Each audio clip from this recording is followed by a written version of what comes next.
terminando. O sea, mira, podría ser más bien sobre qué es el Comité Ejecutivo, qué es el Consejo Nacional, o sea, como ese tipo de estructura y bajo qué principios no. Yo creo que no, sin algo nuevo.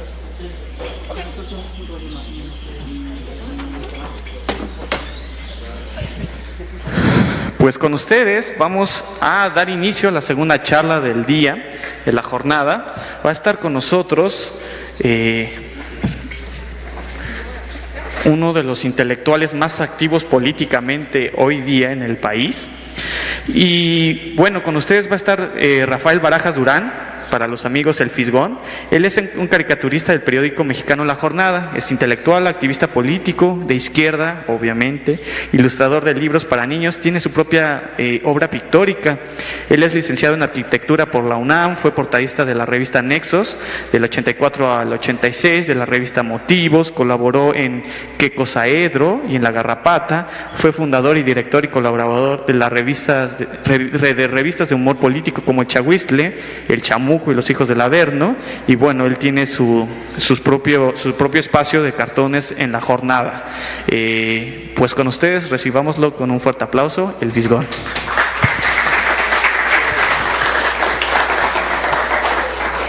Bueno, yo les decía hace ratito que estamos viviendo realmente un proceso revolucionario. Es decir, además todo lo que contó Clara es eso. Nos habla de cómo se va construyendo ciudadanía desde abajo y cómo además todo esto lo hacemos realmente a contrapelo de los poderes dominantes. Sin lugar a duda logramos algo muy importante en esta elección. Sin lugar a dudas estamos avanzando rápidamente. Sin lugar a dudas Andrés Manuel llevó una agenda muy muy fuerte, muy agresiva. Y esto se debe, entre otras cosas, a que sí tenemos que desmantelar todo un sistema económico que se impuso a contrapelo de lo que queríamos los mexicanos, que se impuso mediante fraudes electorales sistemáticos y que la verdad nos daña a absolutamente todos. Si nosotros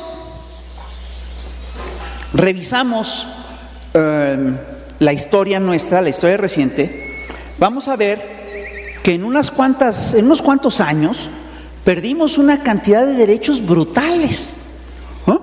Es decir, y es más, la pérdida de estos derechos fue tan acelerada que ni siquiera se llegó a concretar en cambios constitucionales, y eso que cambiaron muchísimo la Constitución la cambiaron en serio. Sin embargo, hay cosas que no lograron cambiar porque ya estaban muy arraigadas en la gente. No las lograron cambiar a nivel constitucional, sin embargo, sí las cambiaron de facto. Por ejemplo, la Constitución establece que una persona tiene que trabajar máximo 8 horas diarias. Y hoy en día ya nadie trabaja 8 horas diarias, hombre. Son muy pocos los empleos de 8 horas diarias. Son trabajos de 10, 12, 14 y hasta 16 horas. Es una pérdida histórica, es una pérdida de una demanda histórica que consideramos ya inamovible. Bueno, ya la perdimos. Pero fíjense, todavía está en la ley. Todavía no nos la han quitado de ahí. Y esto no es lo único que perdimos. No sé si ustedes lo saben, pero la Constitución del 17 establecía la figura del salario mínimo. El salario mínimo constitucional es un salario que tiene que ser suficiente como para que un jefe de familia pueda mantener a su mujer, a sus hijos y proveerlos de educación, recreación, cultura, transporte, etcétera, etcétera, etcétera. Sin embargo, el salario mínimo en la era neoliberal era 70 pesos diarios. Andrés lo acaba de subir, El salario mínimo es 70 pesos diarios. ¿Para qué alcanzaban 70 pesos diarios?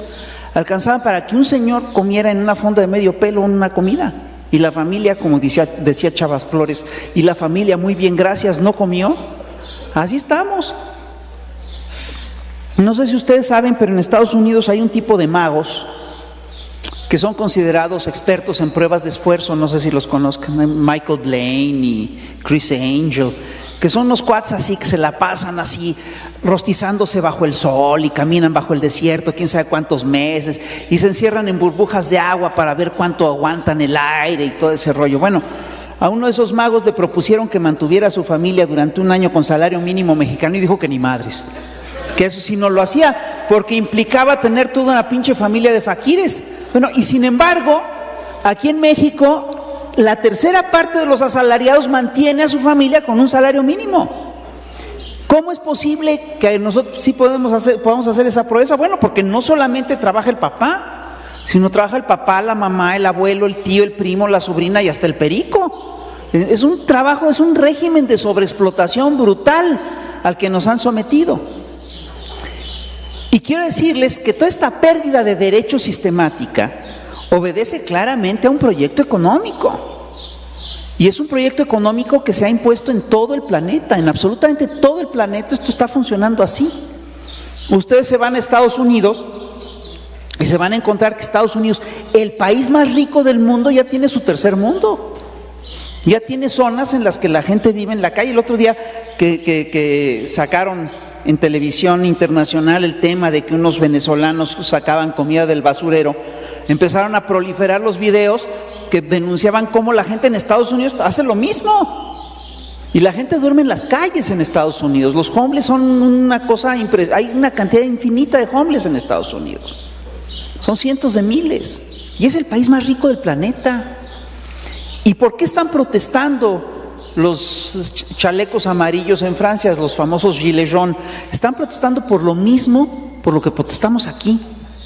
Porque les incrementan las jornadas de trabajo y porque les recortan los salarios y porque los están llevando a condiciones de vida, a condiciones de trabajo esclavo. Entonces, esto, señores, es en realidad un retroceso en relación a derechos por los que hemos luchado por décadas en nuestro país. Ahora, si revisamos la historia, nos vamos a dar cuenta de que este proceso, este retroceso, no es único en la historia. Se da a cada rato, o se da con cierta frecuencia. Porque, y esto es una cosa que creo que es importante, tenemos que tener claro que hay periodos de la historia en los que los pueblos se organizan y luchan por sus derechos, por las cosas que les importan, y hay periodos de la historia en que los pueblos están desorganizados y les quitan cosas. Los periodos en la historia en los que los pueblos se organizan y defienden sus derechos y sus intereses son conocidos como ciclos de auge revolucionario. Hay quien dice ahora, no, digámosles oleadas. Está bien, les podemos decir oleadas, pero Marx y Engels, los clásicos de la izquierda, los llamaban ciclos revolucionarios. Y a estos ciclos revolucionarios los suceden periodos largos en los que los pueblos están desorganizados y les quitan cosas, y esos son los ciclos de auge contrarrevolucionario. Y son ciclos de auge contrarrevolucionario, así se les denomina en la literatura marxista clásica. Marx usa el término por primera vez cuando habla del ciclo de las revoluciones de España. Pero luego los marxistas, los revolucionarios del fin del 19 y principios del 20, utilizan ese término de manera común. Hablan de periodos de auge revolucionario, de ciclos de auge revolucionario y de ciclos de auge contrarrevolucionario. Si nosotros revisamos la historia reciente de México, podemos decir con toda claridad que en México hemos vivido varios periodos de auge revolucionario y varios periodos de auge contrarrevolucionario. El primer periodo de auge revolucionario que tuvimos en nuestro país fue claramente la revolución de independencia de Hidalgo. Es claramente un periodo de auge revolucionario contra la monarquía, por la liberación de una serie de cosas. Y si tú revisas lo que hicieron Hidalgo y Morelos, pues te vas a dar cuenta que propusieron toda una serie de ideas de avanzada que eran fantásticas: la abolición del régimen de castas, la abolición de la esclavitud, la soberanía, la igualdad. Es decir, son proyectos bien importantes, era un proyecto muy revolucionario para su época. Y claro, a este periodo, ahora, ojo, ahí se avanzó hasta cierto punto, pero tampoco avanzaron tanto. Por ejemplo, Hidalgo y Morelos siempre pensaron en una sociedad regida por la Iglesia Católica, por la religión cristiana. Nunca se les ocurrió hablar de libertad de cultos, jamás lo pensaron. Morelos era súper católico, Hidalgo era súper católico, eran curas, pues. Y ese ciclo revolucionario le sucede un periodo contrarrevolucionario muy fuerte, que es el periodo de Iturbide y es el periodo de los gobiernos de los hombres de bien. Y ojo, cuando hablamos de ciclos revolucionarios y ciclos contrarrevolucionarios, nunca podemos, hay que entender que esos ciclos nunca son limpios, nunca se dan de manera así impecable, ¿no? Ya cuando los ves en el muy largo plazo en la historia, sí te das cuenta que hubo un periodo en el que se fue avanzando poquito a poquito, etcétera, etcétera, pero en realidad lo que tú ves son toda una serie de avances y retrocesos. Avanzas 10 metros, retrocedes 4, y luego avanzas 5 más, entonces ya estás en el metro 11, y luego, y así te vas, así te la pasas. Pero al final de cuentas, en el largo plazo sí te das cuenta que hubo un periodo largo en el que avanzaron los pueblos y que hubo periodos largos en los que los pueblos retrocedieron. Entonces la revolución fue nuestro primer gran ciclo revolucionario. La revolución de Hidalgo fue el primer gran ciclo revolucionario de nuestro país. Y los gobiernos de los hombres, el gobierno de Iturbide, el gobierno de los hombres de bien, fue el primer gran ciclo contrarrevolucionario del país. Todos esos señores lo que querían era regresar a la corona. Iturbide, de hecho, está pensando en un régimen monárquico, se proclama emperador. Y de hecho, después de Iturbide, hay un periodo revolucionario con el gobierno de Guadalupe Victoria, de Vicente Guerrero, y hay un ciclo contrarrevolucionario muy fuerte para quitar a los liberales y a los insurgentes del panorama, y se quedan los hombres de bien gobernando. Y ellos también aspiran, ya saben que no pueden quitar tan fácilmente una república, pero entonces buscan figuras centralistas y hablan de no optar por la federación, sino por un régimen centralista, etcétera, etcétera, etcétera, e impulsan en varios momentos la monarquía, el regreso a la monarquía en México. Con un problema, pues aquí no había nobles, no había borbones, ¿no? Pero entonces buscan a sus monarcas de fuera y se acaban trayendo a Maximiliano, pero a Santana sí lo quieren coronar, en fin. Es un periodo contrarrevolucionario muy claro.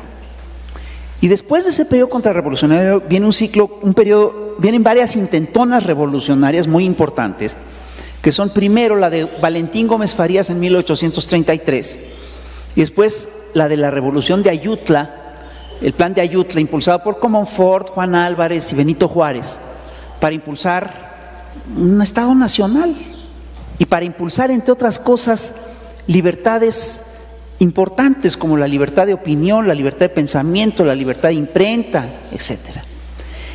Y luego a ese ciclo revolucionario, que fue muy exitoso, le sucede una cosa muy curiosa, un ciclo contrarrevolucionario muy peculiar, que además se da en toda Europa, en todo el mundo se da así, que es que las viejas élites y las nuevas élites se ponen de acuerdo. ¿Y en qué se ponen de acuerdo? En que hay que sacarle el mayor jugo posible a la gente. Y entonces hay un proceso de sobreexplotación brutal, ¿no? Y entonces se consolida el porfiriato. Y contra ese proyecto, que básicamente buscaba sacarle el jugo a la gente, etcétera, etcétera, etcétera, y a la tierra y demás, sucede un ciclo revolucionario muy fuerte, que es el ciclo de la Revolución Mexicana, que empieza con el movimiento de los Flores Magón, bueno, empieza con el Club Camilo Arriaga, sigue con el movimiento de los Flores Magón, continúa con el alzamiento maderista, luego pues ya saben todo lo que pasó, se levantan Zapata, Villa, todo ese rollo. Y ese ciclo revolucionario da lugar a un documento importantísimo que es la Constitución del 17, que es la primera constitución de la historia, fíjense bien, que defiende los derechos sociales, que ampara los derechos sociales. El derecho de asociación sindical, el derecho de huelga, el derecho a un salario mínimo, es decir, son derechos básicos. Y esa constitución ampara lo que podríamos llamar un estado de bienestar. Un estado en el cual pues, la gente, el gobierno de alguna manera sirve como un estado rector que rige la economía cuando hay un rico que es demasiado rico, ya le cobra más impuestos y subsidia sectores estratégicos de la economía como el campo, etcétera, etcétera, etcétera. Y es un estado que vela por el bienestar de la sociedad, es un gran pacto social. Y ese pacto social estuvo vigente en México durante todo el siglo XX, hasta la década de 1980. Y sin embargo, sí hubo intentos por derrocar ese pacto social. Hubo intentos de la derecha por acabar hasta con la Constitución del 17 y hasta con la del 57. Ese fue un proceso, un ciclo contrarrevolucionario muy fuerte, que es un ciclo que incluye la Guerra Cristera, el movimiento sinarquista mexicano y la fundación del Partido de Acción Nacional. Es un ciclo contrarrevolucionario muy sólido, muy agresivo además, que nos llevó a una guerra civil que dejó cientos de miles de muertos. Entonces, después de la Segunda Guerra Mundial, cuando fue derrotado el fascismo, también fue derrotado ese ciclo contrarrevolucionario que nuestro país militarmente, primero en el 27 y después con la derrota fascista mundial, y se estableció un periodo de estado de bienestar largo. Y la verdad no nos iba tan mal, aún bajo los regímenes priistas espantosos, cuando estos regímenes priistas autoritarios sí buscaban defender o sostener el pacto social de la Constitución del 17, pues en todo ese periodo pues se fundaron instituciones como el ISSSTE, como el Infonavit, como instituciones de solidaridad social, instituciones que nos daban cierta cobertura a los mexicanos. Y bajo esa lógica se consolidaron también empresas paraestatales como Comisión Federal de Electricidad, como Petróleos Mexicanos, en fin, una gran cantidad de empresas, Fertimex, había empresas nacionales a todo nivel. Y con esas empresas, los mexicanos fuimos creciendo y fuimos haciendo un país pues mucho más igualitario que el que teníamos antes, ¿no? Y sin embargo, a partir de la década de los 80s, cuando cae el bloque socialista, cae la Unión Soviética, pues empiezan a impulsar en todo el planeta un capitalismo duro, centrado en las lógicas del capital financiero. Y ahí nos imponen lo que se llama el Consenso de Washington, que es un decálogo, son 10 puntitos, pero son 10 puntitos bien canijos, son 10 puntitos que básicamente rigen la historia de nuestras naciones. Los 10 puntos son: disciplina política fiscal. El segundo punto era revisión del gasto público y eliminación de subsidios. Sobre todo le quitaron los subsidios a los más fregados, a los pequeños productores, a los campesinos, a esos les quitaron los subsidios. El tercer punto era hacer una reforma hacendaria para cobrarle menos impuestos a los más ricos y, digamos, ampliar la tasa impositiva, cobrarle más impuestos a los más pobres. La idea detrás de esto era que los ricos, como sabían qué hacer con el dinero, pues había que cobrarles menos para que ellos invirtieran mejor. Luego, si saben qué hacer con el dinero, lo sacan del país, ¿no? Y luego el cuarto punto era dejar que las tasas de interés fluctúen, fueran determinadas por el mercado. Y eso básicamente lo que ayudó fue la economía del dólar. En una economía globalizada en la que el dólar es la moneda dominante, pues eso le ayudó al dólar. Y el quinto punto era mantener tipos de cambio competitivos, lo mismo, apoyaban al dólar. El sexto punto es hacer tratados de libre comercio, y México firmó tratados de libre comercio, varios. Firmó el primero, el TLC, en el 93, y el 92, y que se puso en función en el 94. Después firmó el TLC Plus, es decir, firmamos un montón de tratados de libre comercio para que entraran capitales extranjeros a nuestro país. Y el otro punto que es importante dentro de este proceso es permitir la inversión extranjera directa, y eso viene aunado al noveno punto, que es privatizar las empresas del Estado. Es decir, todas las empresas que nos habían costado una fortuna consolidar, pues las privatizaron, las buscaron privatizar. Privatizaron Fertimex, privatizaron todo, es una cosa increíble, como decía Saramago, solo les faltó privatizar a su mamá, pero si le hubieran encontrado la utilidad, la privatizan, Y el último punto era los últimos dos puntos eran darle todas las facilidades jurídicas Era quitar todas las trabas legales que limitaban la inversión y darle seguridades jurídicas a la inversión extranjera, a los extranjeros. Entonces, fíjate, con esas lógicas le entregaron toda la economía nacional a las multinacionales norteamericanas. Es una cosa increíble. Y lo que sí ocurrió es que empezaron a incrementar, entre otras cosas, pues las jornadas de trabajo, y empezó a incrementar el saqueo. Porque fíjense, en estos ciclos revolucionarios y contrarrevolucionarios, al final de cuentas, lo que es fundamental son dos cosas. Y todo el pleito entre las élites y la raza se da en estos dos niveles, se da sobre dos cosas, que son los recursos naturales y el trabajo. Los recursos naturales, los ríos, el agua, la tierra, el petróleo, las minas, las costas, la flora, los bosques, etc. Y el trabajo. ¿Por qué? Porque al final de cuentas, todo esto, todo lo que es mercancía, se resume a eso. Es decir, ¿qué es esta pinche botella de agua? Hay recursos naturales, aquí está el agua, está el plástico, que está hecho de petróleo, y ya, ¿no? Esto es lo que tengo aquí en la mano. Y sin embargo, para que estos recursos naturales lleguen aquí y sean un producto que yo pueda comprar y vender, se necesita que haya trabajo. Alguien que extraiga el agua, que la embotelle, que construya la botella de plástico, que le ponga la rosquita, que le ponga el logotipo, etcétera. Y ya está. Son recursos naturales y trabajo. Y fíjense bien, por supuesto que la tecnología juega en este papel, en este asunto. Porque antes de que se hicieran botellas de plástico, pues no había manera de hacer esto. Eran de vidrio o te llegabas a un local y te daban tu cantimplora, ¿no?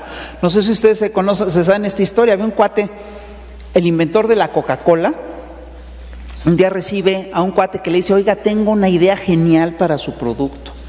Y el cuate le dice: pues, ¿cuál es? No, pues no se la voy a decir, me tiene que hacer socio de su producto y le doy la idea. Bueno, entonces finalmente lo convenció, lo hizo. ¿Saben cuál era la pinche idea fantástica de este cuate? Era embotellar la Coca-Cola. En un principio la Coca-Cola no iba embotellada, era a granel. Tú llegabas a una tienda y te la daban aquí, deme un litro de coca, y te daban tu litro de coca. Cuando se embotella se convierte en otro proceso. Y claro, esto quiere decir que no solo la tecnología, sino que el mercado juega un papel importante en todos estos procesos. Y sin embargo, al final de cuentas, lo que está en el pleito de los pueblos siempre serán el trabajo y los recursos naturales. ¿Verdad que si nosotros revisamos los pleitos que hemos tenido en México en los últimos años, vamos a ver que los primeros frentes de lucha son los recursos naturales y el trabajo? Es decir, ¿por qué los recursos naturales? El señor que pelea por el agua, los pueblos que luchan en defensa de la tierra, los pueblos que luchan para que no les hagan la minería en cielo abierto, los señores que luchan para que no echen petróleo en el mar, para que no les maten a los peces de los que viven, etcétera, y los sindicatos, el trabajador de esto, el trabajador del otro. Esos son los frentes. Y si nosotros revisamos lo que pasó entre 1980 y el 2018, nos vamos a dar cuenta que el pueblo de México se organizó de todas las pinches maneras posibles para defenderse de la sobreexplotación y del saqueo. Hicimos huelgas, hicimos movimientos ciudadanos, nos organizamos en el Barzón, nos organizamos en lo que quieran, movimientos de deudores, inventamos cosas. Movimientos sindicales, movimientos por la defensa del bosque de quién sabe qué, contra la presa de quién sabe cuál. Lo hicimos, sin lugar a dudas. Sin embargo, era claro que no podíamos ganar con estos movimientos aislados. ¿Por qué? Porque el Estado tiene una visión general de las cosas y puede ir negociando con cada grupo. Entonces, por ejemplo, voy a ponerles un ejemplo muy claro. Los compañeros de Atenco les van a construir un aeropuerto y de repente, cuando estaba Vicente Fox en la presidencia, pues se organizan para detener el aeropuerto y lo detuvieron, pararon la construcción del aeropuerto. Y estos dijeron: está bien, se detiene el aeropuerto. ¿Y qué hicieron? Pues esperaron y los reprimieron, metieron a los dirigentes a la cárcel, estudiaron el movimiento, vieron a quién tenían que encarcelar, diezmaron el movimiento, empezaron a comprar gente, infiltraron, y después de un tiempo dijeron, ya podemos construir el aeropuerto. Se tardaron 2 sexenios, pero lo hicieron. Fíjense bien. ¿Y qué pasa también de repente con algunos movimientos sindicales? Cuando de repente hay un sindicato así muy fuerte, bueno, pues lo reciclan. ¿Y qué hicieron, por ejemplo, con el sindicato petrolero? El sindicato petrolero, perdóname, tiene una historia increíble al principio. Es el sindicato el que sienta las condiciones para que se pueda expropiar el petróleo en México. Y hace un trabajo increíble, y por eso cuando el sindicato se establece, híjole, a los trabajadores de Pemex los trataban de lujo, les daban buenos salarios, grandes prestaciones, etcétera, etcétera, etcétera. Además fueron la columna vertebral de la nación por décadas. Y entonces, ¿qué hicieron después con ese sindicato? Pues lo corrompieron. ¿Y qué hicieron con el dirigente, con la dirección? Mira, por ejemplo, estaba el caso de la quina. El sindicato petrolero, en tiempos de Miguel de la Madrid, seguía siendo un sindicato poderosísimo, tan poderoso que se atreven a amenazar al propio presidente de la República. Iván Barragán Camacho y la quina y José Sosa a Los Pinos, y José Sosa amenaza al presidente, le dice, usted sin Pemex no es nada, señor presidente. Y Miguel de la Madrid agacha la cabeza y dice que sí, pero el que toma nota es Salinas de Gortari. Y la quina le apuesta al movimiento cardenista y apoya a Cárdenas en esas elecciones, y Salinas de Gortari toma nota. Entonces, cuando llega Salinas de Gortari a la presidencia, ¿qué es lo primero que hace? Pues agarra la quina. Y el tema de fondo es muy claro. La quina sabe perfectamente que la base de su poder es el petróleo y su sindicato. Y para la quina es importante defender un sindicato nacional. Y óiganme bien, la quina era un matón y vendía plazas, pero era nacionalista, Él sí quería que el petróleo fuera de los mexicanos. Entonces, ¿qué hace Salinas? A Salinas no le importaba que la quina vendiera plazas ni que fuera un matón. Lo que le importaba es que se opusiera a la privatización del petróleo. Y entonces, lo que hizo Salinas fue muy sencillo. Llegó a la presidencia y en los primeros 100 días de gobierno, una de las primeras cosas que hizo fue agarrar un cadáver del Servicio Médico Forense de la Ciudad de México, no sé si se saben esa historia, lo metió en una hielera, metió armas del ejército en el avión, metió la hielera y las armas del ejército en un avión, metió tropa en un avión, se fueron a Ciudad Madero, donde vivía la quina, llegaron a la casa de la quina, rodearon la casa, echaron por encima de la barda un pinche cadáver y armas. Y entonces entró el ejército y que no saben qué encontraron, un cadáver y armas de uso exclusivo del ejército.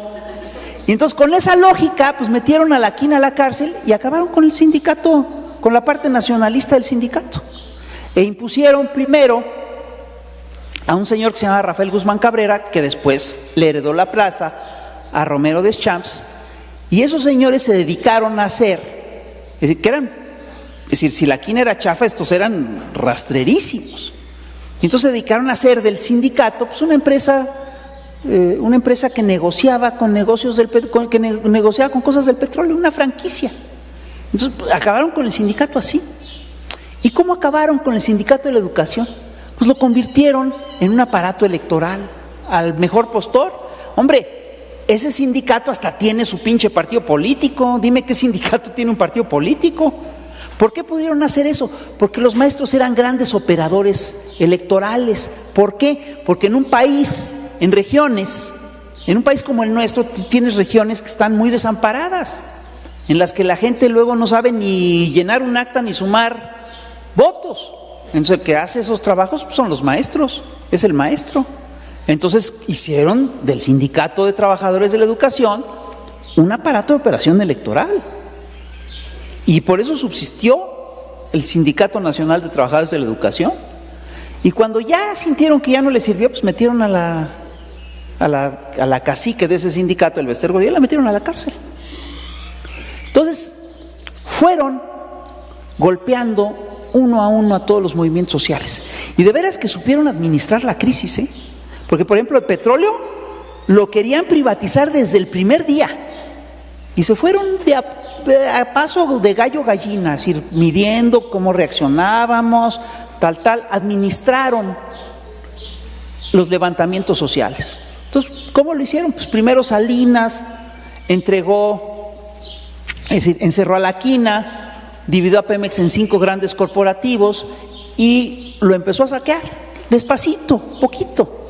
En tiempos de López Portillo, por cada peso que le daban al sindicato, que le daban a la empresa, la empresa entregaba, por cada peso con el que subsidiaban a la empresa daba un peso de ganancias al país.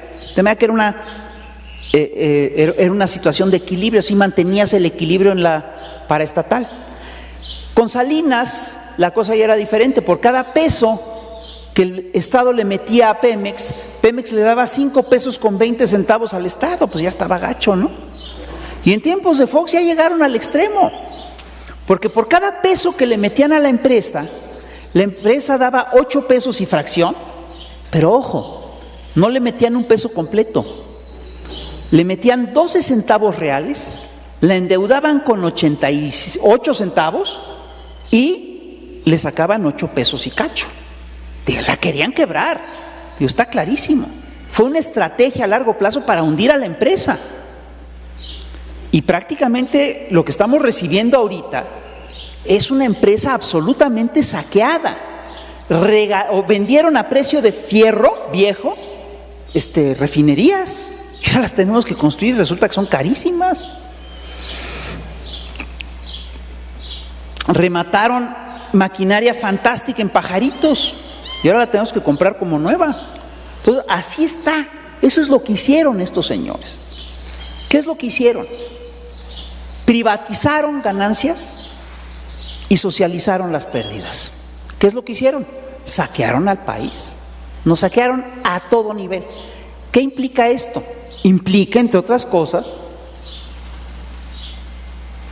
la destrucción del estado de bienestar mexicano. Nos destruyeron, nos declararon la guerra. Y fíjense, son tan pinches perversos que hasta nos metieron en una guerra del narcotráfico. Es decir, en el modelo neoliberal cambiaron hasta los valores dominantes. A ver, cambiaron hasta el cómo nos tratábamos a nosotros, qué es lo que era importante para nosotros. Cuando yo estaba en la primaria, a mí me daban clases de civismo y me hablaban de lo importante que era hacer trabajo con la comunidad y de ser solidarios. Lo que contó Clara ahorita, de que iba a hacer trabajo con la gente y que era toda una enseñanza, era toda una cultura que había en nuestro país. Bueno, acabaron con eso. Y lo que nos impusieron es una cultura en la cual lo que importaba era tu bien y tus necesidades y tus gustos. Y si tus caprichos resultaban, si tú te podías pagar un capricho y para pagarte ese capricho te podías fregar al vecino, pues te fregabas al vecino. Y entre otras cosas, eso propició el florecimiento de negocios ilícitos, de negocios ilegales, y empezó a predominar en nuestro país el tipo de negocio delincuencial, y empezó a florecer el narco, porque todas estas reglas el decálogo que les leí del consenso de Washington, todo favorece el crecimiento de los negocios delincuenciales, no nos hagamos pendejos. Tú le quitas los subsidios al campesino y entonces el campesino ¿qué puede sembrar? Pues tiene que sembrar lo que es rentable. Entonces renta cosas de autosubsistencia, el maíz, frijolito y eso ahí va, ¿no? Pero también, es decir, resulta que si lo obligas a producir cosas rentables, pero además lo pones a competir a nivel internacional con los tratados de libre comercio. Entonces el campesino mexicano, por ejemplo, no puede competir con la piña de Tailandia, aunque sea más sabrosa la piña mexicana. No puede competir con el arroz de Vietnam, aunque el arroz mexicano tenga lo suyo. Entonces, ¿qué ocurre? Pues ocurre que en el súper En el mercado, pues ya no encuentras arroz del estado de Morelos, sino arroz vietnamita, arroz chino. Resulta que en el mercado tú solo encuentras piña tailandesa o piña de otros lados, ya no hay piña mexicana. Entonces todos esos productos que antes se hacían aquí se dejan de hacer. Y lo único que produces es lo que sí es rentable. Entonces, ¿qué sí era rentable en México? Pues la papaya, y producimos papaya. El chile, producimos chile. Pero ¿saben qué sí es rentable? La marihuana. Y entonces, en México pasó lo que también pasó en Bolivia y lo que pasó en Colombia. Cuando le quitan los subsidios a los campesinos y tienen que competir a nivel internacional, pues empiezan a producir los productos que sí son competitivos a nivel internacional. Entonces, en Bolivia se empezó a sembrar coca, en Colombia también, pero en México, ¿qué es lo que se empezó a sembrar? Pues marihuana. Y se empezó a sembrar amapola. Al punto que el procurador agrario en un momento dado hace un censo y dice, uy, el 31% o 32%, no recuerdo la cifra exacta, pero más del 30% de toda la superficie sembrada en México está sembrada con estupefacientes. Está cabrón. Al punto que México se ha convertido en el primer productor de marihuana del planeta y en el primer productor de amapola del planeta, que es la base del opio y de la heroína. Eso es en lo que nos convirtieron. Y además somos el paso obligado de la cocaína a Estados Unidos, que es el gran mercado mundial. Bueno, pues aquí florecieron los negocios delincuenciales, pero a pasto, ¿no? Al punto que la principal fuente de divisas de México, para México hoy, son las drogas. No nos engañemos. México está viviendo en gran medida de las drogas. Y eso, por supuesto, que plantea un problema de convivencia diaria. Imagínate tú que la principal fuente de ingresos de tu casa son las drogas. Y que además, y eso plantea problemas serios, porque si la principal fuente de ingresos es una actividad extralegal, ¿qué pasa cuando te roban 1 kilo de heroína? Pues no puedes ir a la corte a decir, oigan, me robaron 1 kilo de heroína, pues va al bote, ¿no? Entonces, ¿cómo lo resuelves? Pues a balazos. ¿Me explico? Eso, por supuesto, que hizo que creciera la criminalidad en nuestro país. Pero además a esto le agregamos el hecho de que el modelo se mantuvo por medio del fraude electoral y que la derecha ha seguido una política de populismo penal en materia de persecución del delito, y la lógica es, ¿sabes qué? Si tú delinques, aunque sea tantito, te metemos al bote. Entonces, la consecuencia de esto es que metieron al bote miles de gentes y convirtieron a las cárceles en universidades del delito. Entonces creció la criminalidad en serio. Cuando nos dicen, estos muertos que había ahorita son muertos de Andrés Manuel, espérate, cabrón. Ni el Fobapro es deuda de Andrés, aunque la estemos pagando nosotros, ni los muertos son muertos nuestros, son muertos de Felipe Calderón, son muertos que fueron suscitados por esta política de populismo penal que desencadenó una oleada de violencia brutal. No sé si me explico. Nosotros, para acabar con esa oleada, tenemos que cambiar las lógicas dominantes, ¿no? Entonces, bueno, ¿a qué voy con todo esto? A que nos impusieron un país y lógicas y una economía que básicamente saquea a la nación y promueve el trabajo esclavo. Es una economía, es un modelo que favorece modelos delincuenciales de negocios. Es una economía, es un modelo en el que creció la criminalidad a lo bestia. Y además creció la inseguridad y nos hace la vida invivible. Por eso votamos masivamente en contra del PRI y el PAN en las elecciones pasadas. ¿Y saben qué? Fue de veras una pinche proeza histórica. Porque lo hicimos sin disparar un tiro, que además hicimos bien. ¿Por qué? Porque ellos tienen un monopolio de la violencia increíble. ¿Cómo crees que va a funcionar la guerrilla en las lógicas del libre comercio? Si tú tienes, y fíjense bien cómo lo han hecho, si tú tienes en un estado un grupo guerrillero, lo que hacen estos señores es que por ahí cruzan una ruta del narco y ponen a competir al narco con la guerrilla. Y si pones a competir al narco con la guerrilla, pues la guerrilla siempre va a perder, porque el narco es un negocio súper próspero. Entonces no teníamos esa opción. Tenían el control del aparato electoral y nos hicieron fraude tras fraude, les consta. Nos hicieron fraude con Cárdenas, nos hicieron fraude en el 2006 con Andrés, en el 2015 con Andrés. Los tuvimos que rebasar. Y la otra cosa, que es muy seria, la otra cosa que hay que preguntarse es, bueno, ¿y cómo es que aguantamos tanto tiempo? ¿Saben por qué aguantamos tanto tiempo? Porque tienen aparatos de control muy efectivos. Estos señores nos manejan más de lo que creemos, nos controlan más de lo que queremos creer.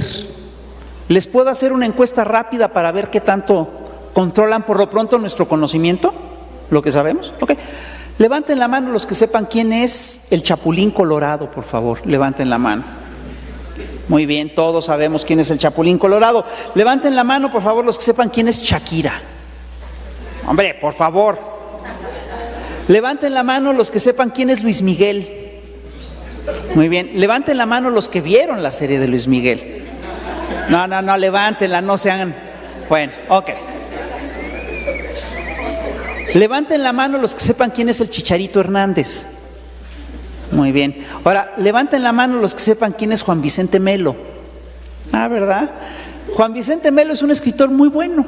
Es un escritor mexicano del periodo del boom, que es muy chingón. Pero nadie lo conoce porque no sale en la tele, hombre. A ver, levanten la mano los que sepan quién es Enrique Krause. Pues todos lo conocemos. Pero ¿por qué Enrique Krause sí es conocido y Juan Vicente Melo no? Levanten la mano los que sepan quién es Luis Miguel Aguilar.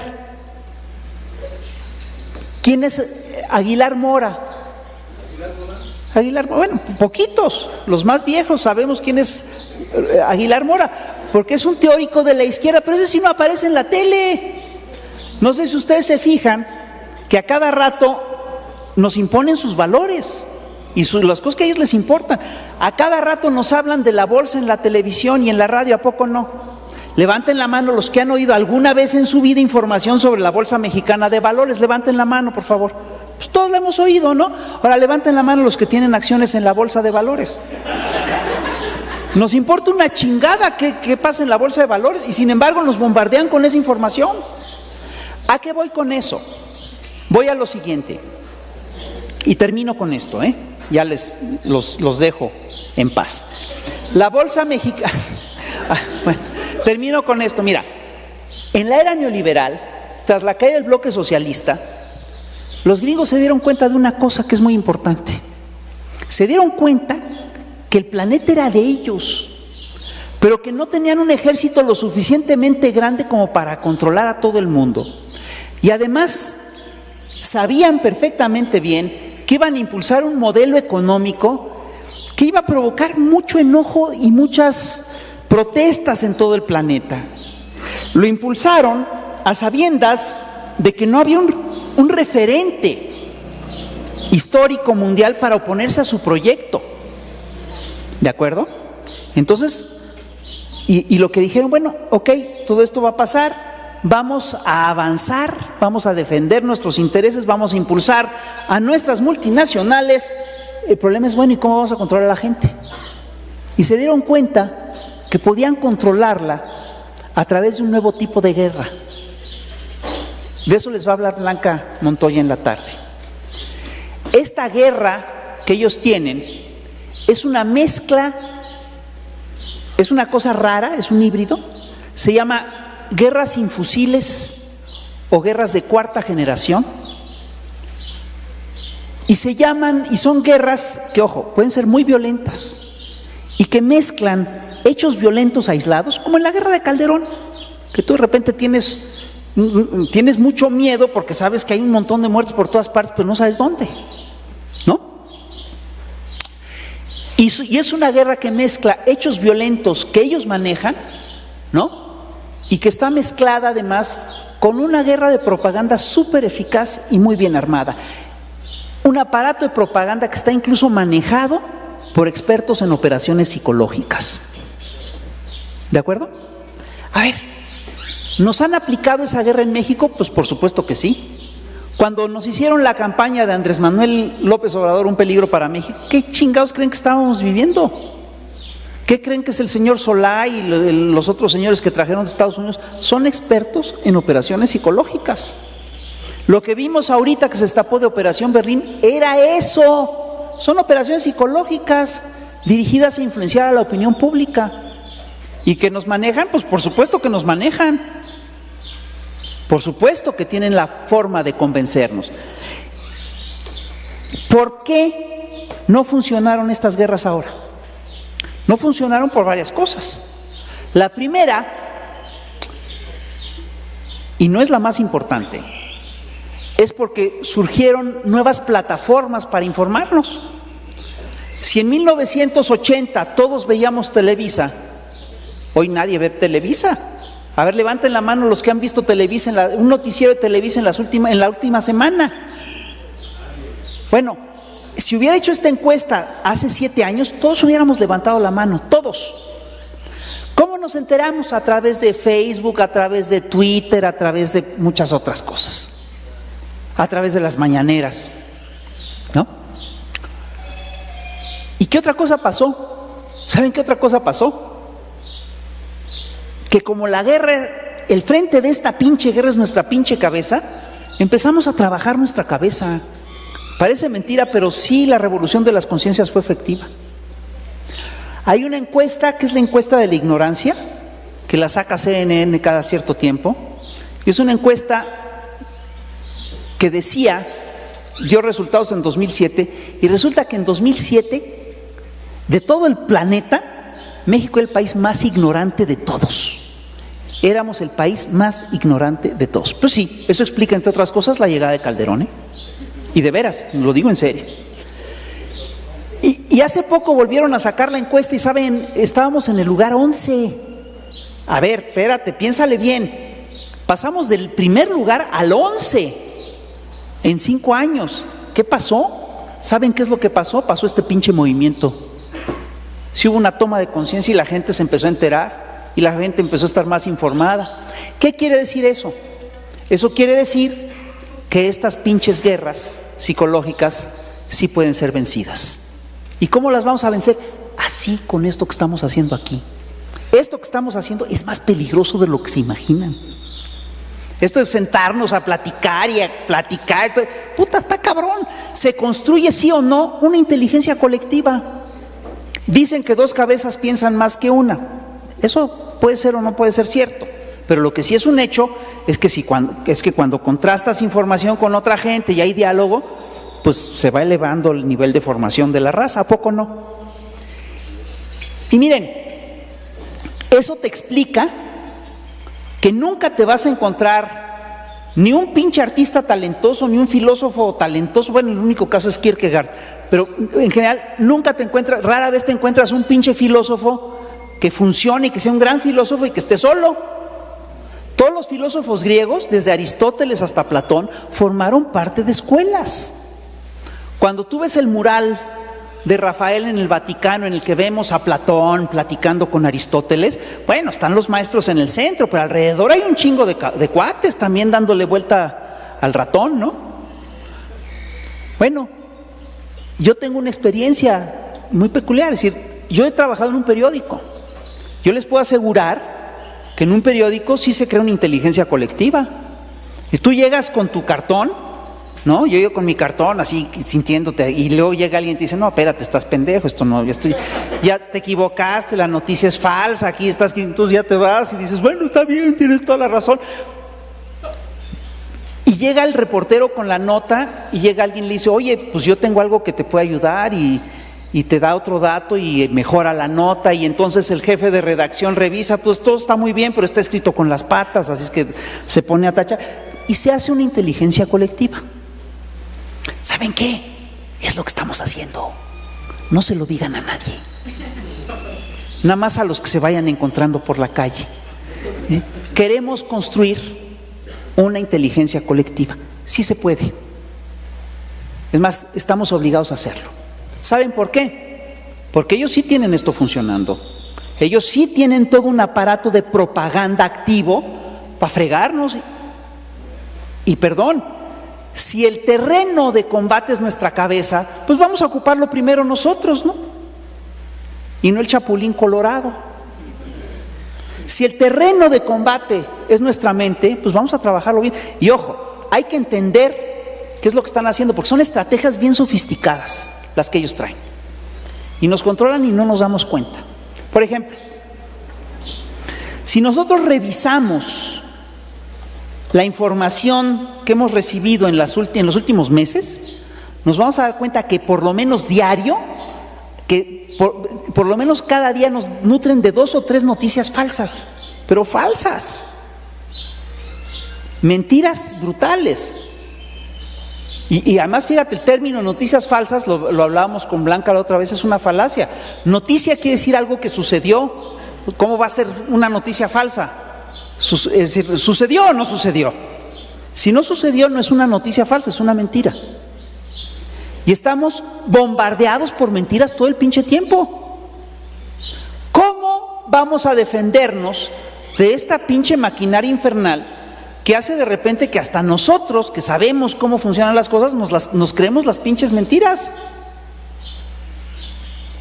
Pues con información y con herramientas de análisis. Y para eso estamos haciendo este pinche trabajo. ¿De acuerdo? Entonces, ¿qué les quiero decir con esto? Pues que esta escuela de formación política, si ustedes revisan, es en realidad un pinche experimento mundial, y no es chiste. Somos ahora sí la pinche vanguardia planetaria, ¿no?, para derrotar las guerras de cuarta generación. ¿Sabes qué? Sí está muy chingón lo que estamos haciendo, está muy padre. ¿Y saben qué? Sí es muy importante. ¿Y saben por qué es tan importante? Y ahora sí ya me callo. Por lo siguiente: el ciclo revolucionario mexicano llega después, llega a la cola del ciclo revolucionario latinoamericano. Ya los brasileños tuvieron su revolución, ya la tuvieron los ecuatorianos, ya la tuvieron los bolivianos, ya la tuvieron los argentinos y los venezolanos, por supuesto. ¿Cómo derrocaron a Lula? ¿Cómo sacaron a Dilma Rousseff? ¿Cómo sacaron a Cristina Kirchner? ¿Cómo están combatiendo a Correa? Con guerras de cuarta generación. Convenciendo a la gente de que Correa es un ladrón, de que Lula es un ratero, de que Dilma estaba metida en quién sabe qué negocios, de que Cristina Kirchner era una asesina. Bueno, ¿saben qué? Vamos a ganarles, ¿no? Si no aprendemos de esas lecciones, nos merecemos que regrese Calderón en 3 años a la presidencia de la República. Ustedes decidan. Es decir, ¿le entramos o no le entramos al tiro? Vamos a entrarle.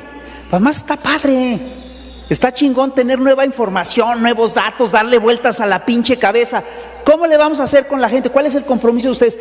Tienen que regresar a sus lugares de origen y hablar con los vecinos a los que les pidieron el voto y discutir estas cosas. Le van a hacer un vacío a la información que produce todo el día Andrés Manuel, a pesar de las mañaneras. Ya se lo están haciendo, porque Andrés hace cosas durísimas y la gente como si no se enterara. Los medios le hacen bueno, vamos a remachárselos a la raza y hablarles de la importancia de que Pemex vuelva a producir diésel y que vuelva a producir gasolina, y la importancia de construir la refinería de Dos Bocas, y la importancia de quitarle a los ricos la exención de impuestos. Tenemos que hablar de todo esto y tenemos que echar abajo las fake news. ¿De acuerdo? ¿Cómo chingados le vamos a hacer? Ya les dieron libros, les dieron un folletito sobre la sexualidad. Bueno, van y lo discuten con el vecino. Oiga, mire vecina, usted está mira, aquí me llegó esto, ¿cómo la ve? Vamos a hablarlo, ¿no? Vamos a hacer cápsulas con todas estas pláticas y queremos hacerlas a 2 niveles. Va a haber, algunas de estas pláticas van a estar resumidas, van a tener resúmenes de 5 minutos. Se lo ponen al vecino. Oiga, vecino, venga a ver esto, porque hay un pendejo allá que se puso a decir estas babosadas, a ver qué opina. Y ahí le ponen la plática de aquí un servidor, y entonces ahí lo agarran y lo discuten con él. ¿De acuerdo? Si hacemos eso, vamos a hacer un tejido social de conocimiento que no va a haber manera de que nos ganen. ¿De acuerdo? Nada más les pregunto, ¿Estamos firmes en el compromiso? A ver, levanten la mano, por favor. Bueno, pues ya se chingaron, compañeros. Mucho gusto.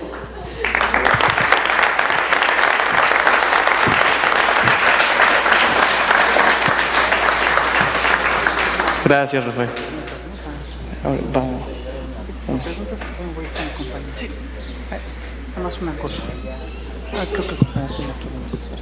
A ver, mire, yo me voy a ir con el compañero, tenemos un asunto, ahora sí tenemos un pollito que echarnos. Sí. Es extraordinario que se esté realizando esto. Sí. Porque tiene un nivel de conciencia dentro de la propia sociedad en la cual estamos desarrollando. Pero no hay que olvidar que hay otras estrategias. Una de estas estrategias es el factor educativo. Por supuesto. Vamos a tratar adultos, vamos a tratar jóvenes, pero no olvidar también a los niños. Nada más porque tiene usted prisa, si no continuaba. Muchas gracias. Muchas gracias, compañero. Bueno, Gracias, aquí la muy amable. dejamos. Ok, por supuesto que hay que hacerle caso a eso, vamos a atenderlo. Y nada más les digo una cosa, compañeros. Tenemos que elevar el nivel de formación de cientos de miles de mexicanos. De cientos de miles. Por lo pronto, cientos de miles. Ese es nuestro primer objetivo, imagínate. Está cabrón. Si no lo hacemos, sí van a regresar estos perros.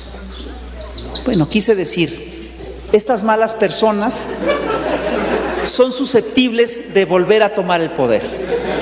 Y cuando digo perros no me refiero como Bros a una audiencia general, me refiero justamente a estos perros de presa que vienen sobre ganancias fáciles. ¿De acuerdo? Entonces, vamos a entrar. Los dejo con don Ají. Gracias. Espera tantito, porque necesitamos aclarar un poquito la dinámica. Miren, hace un rato se les he escuchado por todos lados que, bueno, que ya tomamos el poder, ¿no? La verdad es que no. Y esto es muy importante entenderlo. El poder no se toma, no es una cosa, no es un vaso que agarra y se lleva para otro lado, ¿no? El poder es algo diferente, es una relación social. ¿Por qué les digo esto? Ganar el gobierno, compañeras, compañeros, no es tomar el poder. Esto es muy importante. No es como de que ya ganamos el gobierno, entonces cada quien a su casa y listo, ¿no? A recuperar las actividades. ¿Por qué no? Así no se solucionan las cosas. Ante un problema social no hay salidas individuales. Esto es muy importante. Ningún problema social puede resolverse de manera individual. Si uno tiene problemas individuales, no sé, depresión, está triste porque le dejó su pareja, todo eso, bueno, entonces individualmente se soluciona. Y eso entre comillas. Pero si hay un problema social, no hay otra forma de resolver el problema sino de manera social. El poder es eso. El poder se tiene que ir construyendo. Entonces, muy bien, a ver, bueno, ya sé que varios salieron ahí corriendo, pero a ver, aguántenme acá. Les voy a explicar un poquito la tarea de para qué los estamos convocando aquí hoy y estos días. Y para eso les pido su atención.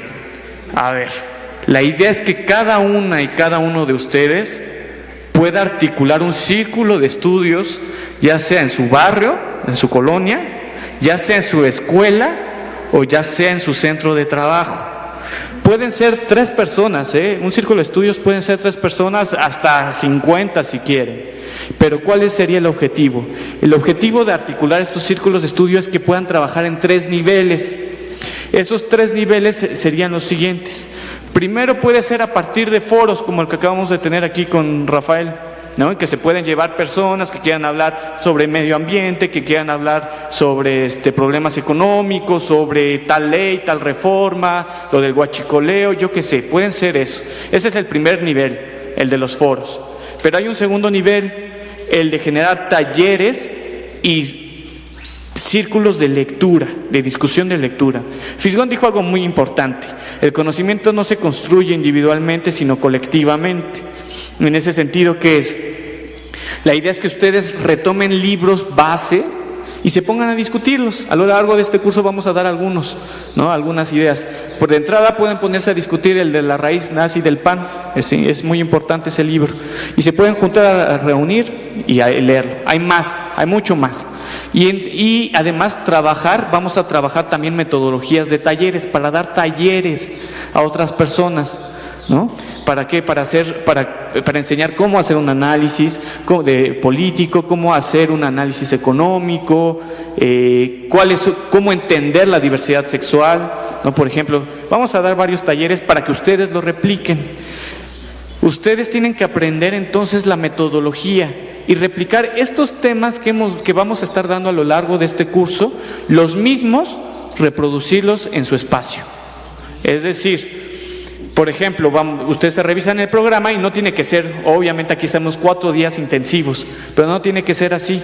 A lo largo de, no sé, pueden ser 1 cada 15 días, cada semana, ¿no? Y así, o hablar hoy de medios de comunicación y guerras de 4ª generación, mañana hablar de cómo hacer un análisis de coyuntura, pasado mañana de cómo funciona el capital y el intercambio de valores, ¿no? Podemos hacer, no es esquemático. Y después de unos meses nos vamos a volver a reunir con ustedes para ver cómo han avanzado en sus círculos de estudio, cómo los han podido articular, qué han encontrado, qué dificultades hay, qué aciertos, qué avances hay. ¿De acuerdo? La idea es que cada una de ustedes y cada uno de ustedes se conviertan en formadores, y formadores a través de círculos de estudio. Por eso es muy importante que no solo atiendan al contenido, sino al método. Si se dan cuenta, lo que agarró el Fisgón hizo, ustedes lo pueden replicar, ¿no? Claro que el Fisgón es brillante, pero creo que cada una y cada uno de ustedes puede ser brillante. ¿Qué quiere decir esto? Si se dieron cuenta, agarró un método y él empieza a contar una narración. Es como contar un cuento. ¿Se dieron cuenta? O sea, él empieza a hablar de los ciclos revolucionarios y contrarrevolucionarios y empieza a decir qué son, y que empieza a explicar que tienen que funcionar a través de luchas políticas y que la lucha política es constante. Por eso dije que el poder no se tomó, el poder se construye. Hay que luchar, ¿no? Porque además tomar el gobierno no significa que estos no puedan refugiarse en lo económico, en la Suprema Corte de Justicia, en los medios de comunicación, etcétera, ¿no? Y entonces él empieza a narrar como si fuera un cuento, ¿no? Y empieza a decir, pasó esto durante el salinato, pasó esto durante la independencia, durante la reforma. Empieza a narrarlo. Así ustedes, la idea es que puedan retomar ese método y que ustedes entonces, ¿sí? Y entonces que ustedes puedan replicarlo en sus espacios. Y esta misma charla, replicarla, ¿no? Para eso se está grabando, se va a subir el material a YouTube, se pueden poner a leerlo, a verlo, ¿vale? Y pues bueno, vamos a pasar a otra fase porque nos interesa algo muy importante. Nos interesa hablar bien a bien de cómo funciona Morena, que ustedes entiendan cómo funciona Morena, cuáles son las lógicas, cuáles son las tareas que hay que ir tomando, ¿de acuerdo? Para eso está con nosotros Donají Alba. Ella estudió Letras Modernas Francesas en la Universidad Nacional Autónoma de México y también traducción en el Instituto Francés de América Latina. Ella forma parte de Morena, ella fue consejera estatal del partido en 2012, fue presidenta del Consejo Estatal de aquí de la Ciudad de México, también en 2012, y bueno, actualmente es secretaria de organización del partido aquí en la Ciudad de México. Ya nos va a hablar un poco de cómo funciona la estructura del partido y cuáles son algunos de los elementos y de las reglas básicas de funcionamiento. Entonces, pues, con ustedes, Donají.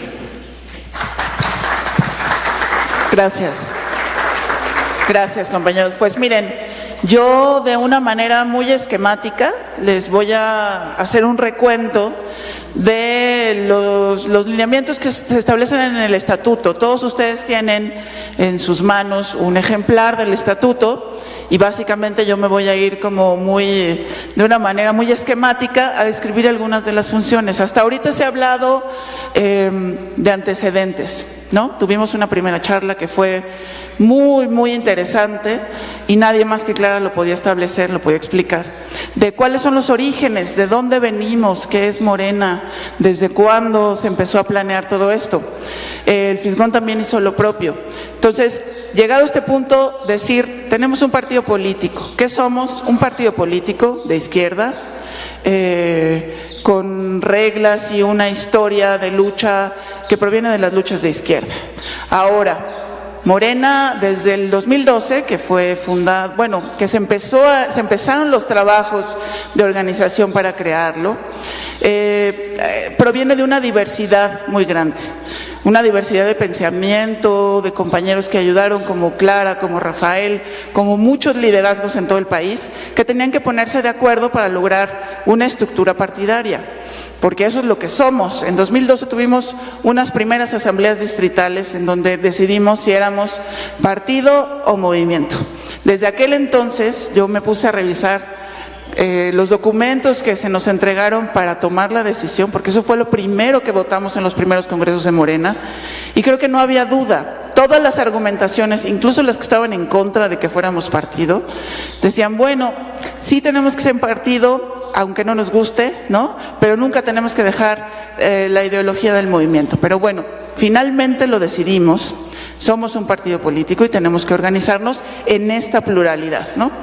Yo les diría, la organización del partido político está basada en la estructura distrital, federal. ¿Quién sabe cuántos distritos federales existen en el país? 300, muy bien. Sí, me doy cuenta de que hay, supongo que todos ustedes han participado en estos procesos de Morena, por eso va a ser muy esquemático y muy rápido. Pero bueno, sé que todos ustedes han participado. Son 300 distritos en el país. En la Ciudad de México, ¿cuántos hay? En la Ciudad de México existen actualmente 24 distritos. Acaba de haber una redistritación, antes eran 27 distritos. Bueno, toda la estructura de Morena se basa en lo distrital, en los distritos federales.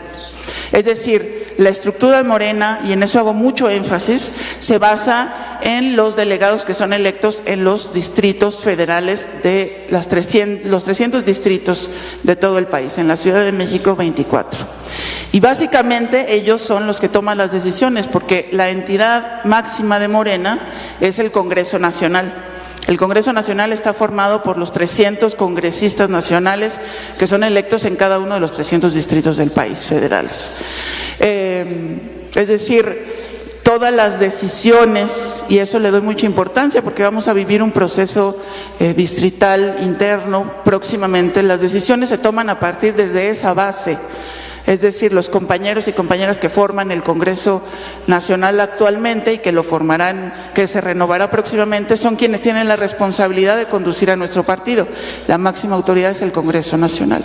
En el primer congreso, que fue en noviembre del 2012, muchos llegamos sin saber, sin haber tenido otra experiencia en un partido político. Yo, por ejemplo, nunca tuve una experiencia en otro partido político, otros sí, ¿no?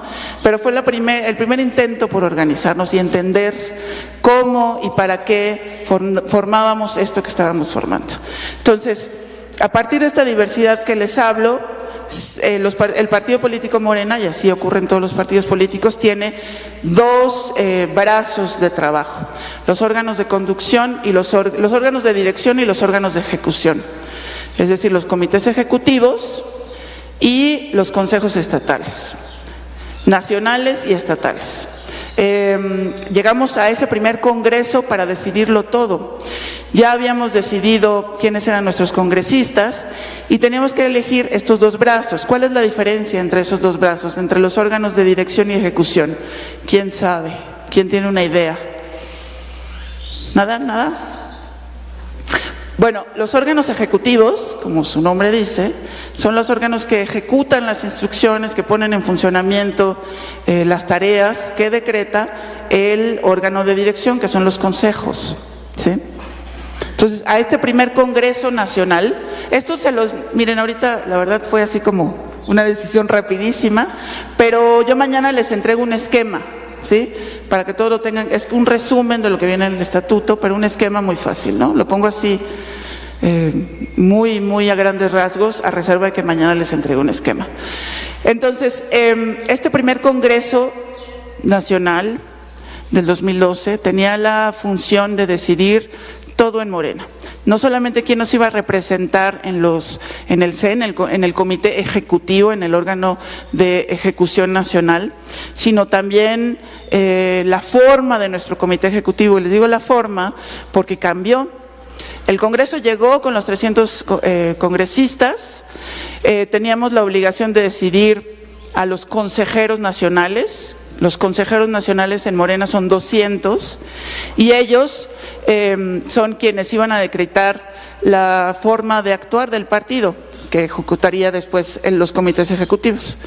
En un principio, el Congreso Nacional nada más tenía la función de elegir al CEN, de elegir al Consejo Nacional, a los 200, de elegir a la Comisión de Honestidad y Justicia, que es la entidad que resuelve los problemas entre militantes. Si hay alguna diferencia, hay una entidad especializada que solo se dedica a eso, en lugar de resolverlo entre nosotros mismos. Y nada más, los congresistas nada más iban a elegir esas dos cosas. Y por supuesto, los congresistas de cada estado iban a elegir al comité ejecutivo de cada estado. Pero el Congreso Nacional, en el primer Congreso, se decidió dos cambios que me parece que fueron trascendentales para la historia de Morena. Primero, decidió que no solamente iba a elegir al Consejo, sino que el Congreso, es decir, los 3,000 de los 300 distritos, los 3,000 congresistas iban a decidir al CEN. Y eso recuerdo que fue es decir, todo el Congreso Nacional en ese momento decidió unánimemente que no se le iba a delegar a los consejeros nacionales, es decir, a los 200 compañeros, sino que íbamos a ser todos los que votaríamos por nuestro comité ejecutivo. No sé si los que estuvieron acá presentes recuerdan esa primera votación, que me parece que fue trascendental porque cambió, digamos, la dinámica de comportamiento entre nosotros. Es decir, sí, los consejeros nos representan, entre Congreso y Congreso la máxima autoridad es el Consejo, estos 200, sí nos representan, pero decisiones tan importantes como quién iba a ser el Comité Ejecutivo Nacional, el primero, se nos delegó a nosotros, a todos los congresistas, y unánimemente lo decidimos así, y desde entonces el Congreso elige al Comité Ejecutivo. En aquel momento elegimos como presidente del Congreso Nacional a Martí Batres, que fue el primer presidente del CEN. Otra cosa que decidió el primer Congreso de Morena, y recuerdo y lo digo también como un gran logro, fue establecer, en un principio las carteras del CEN eran únicamente 12, y en los estados, es decir, los secretarios de lo nacional eran 12, y en los estados eran 20, son 21, ahorita son 21, antes eran 20, y en los estados son solamente 13. Entonces, en un principio no se establecía la creación o que tuviéramos una Secretaría de Diversidad Sexual. En ese Congreso decidimos que habría secretarías de diversidad sexual a nivel nacional y a nivel estatal, porque el tema de la pluralidad, como les dije en un principio, siempre ha sido una bandera de Morena. Tenemos que defender los derechos en nuestro plan de trabajo, los derechos de todas las personas. Entonces estableció que se añadía una cartera más, que fue la Secretaría de Diversidad Sexual en los estados y a nivel nacional. Entonces, bueno, les cuento todo esto para decirles no solamente la estructura, sino para decirles que desde el primer momento el Congreso Nacional de Morena tomó el liderazgo y tomó las decisiones para establecer cómo íbamos a funcionar desde aquel primer momento, ¿no? Entonces, bueno, las carteras ustedes más o menos las conocen, se enuncian en el estatuto. A nivel nacional existe un presidente, secretario general, secretario de Finanzas, secretario de Organización, que es mi caso a nivel estatal. El secretario de Organización estatal es el que se encarga del vínculo y la comunicación con los comités de base que tienen que existir en todo el territorio. El secretario de Formación Política, el secretario de Comunicaciones, Jóvenes, Mujeres, Indígenas, Derechos Humanos, Arte, Diversidad Sexual, etcétera, ¿no? A nivel nacional llegan a ser hasta 21 carteras. Entonces, bueno, ¿qué es lo que pasa entre Congreso y Congreso? El Congreso se tiene que reunir por lo menos una vez al año. Entre Congreso y Congreso, la autoridad máxima es el Consejo Nacional, que es electo el Consejo Nacional es electo en el Congreso Nacional, se hace una votación, todos tenemos derecho a votar hasta por 10 compañeros, los 200 que saquen, los 192 que saquen la mayor votación son designados como consejeros nacionales, y además se añaden todos los presidentes, secretarios generales y secretarios de organización de los estados. Esa es la estructura, esa es la manera democrática en cómo nos organizamos para establecer planes de acción y ejecutarlos a través de estos dos brazos que les digo, los órganos ejecutivos y los órganos de dirección, ¿no? Ahora, a nivel territorial, en Morena, esto ustedes lo saben porque trabajaron en las últimas campañas también.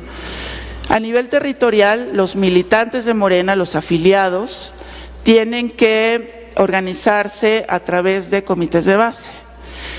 Los comités de base cambiaron desde el 2012 hasta la actualidad. Han cambiado. En un primer momento, en la Ciudad de México, que es de lo que yo puedo hablar, se formaron comités de base por unidad territorial, ¿no? Hablo del 2012 porque antes existieron comités de protagonistas, lo que le decimos CPCB, comités de protagonistas del cambio verdadero.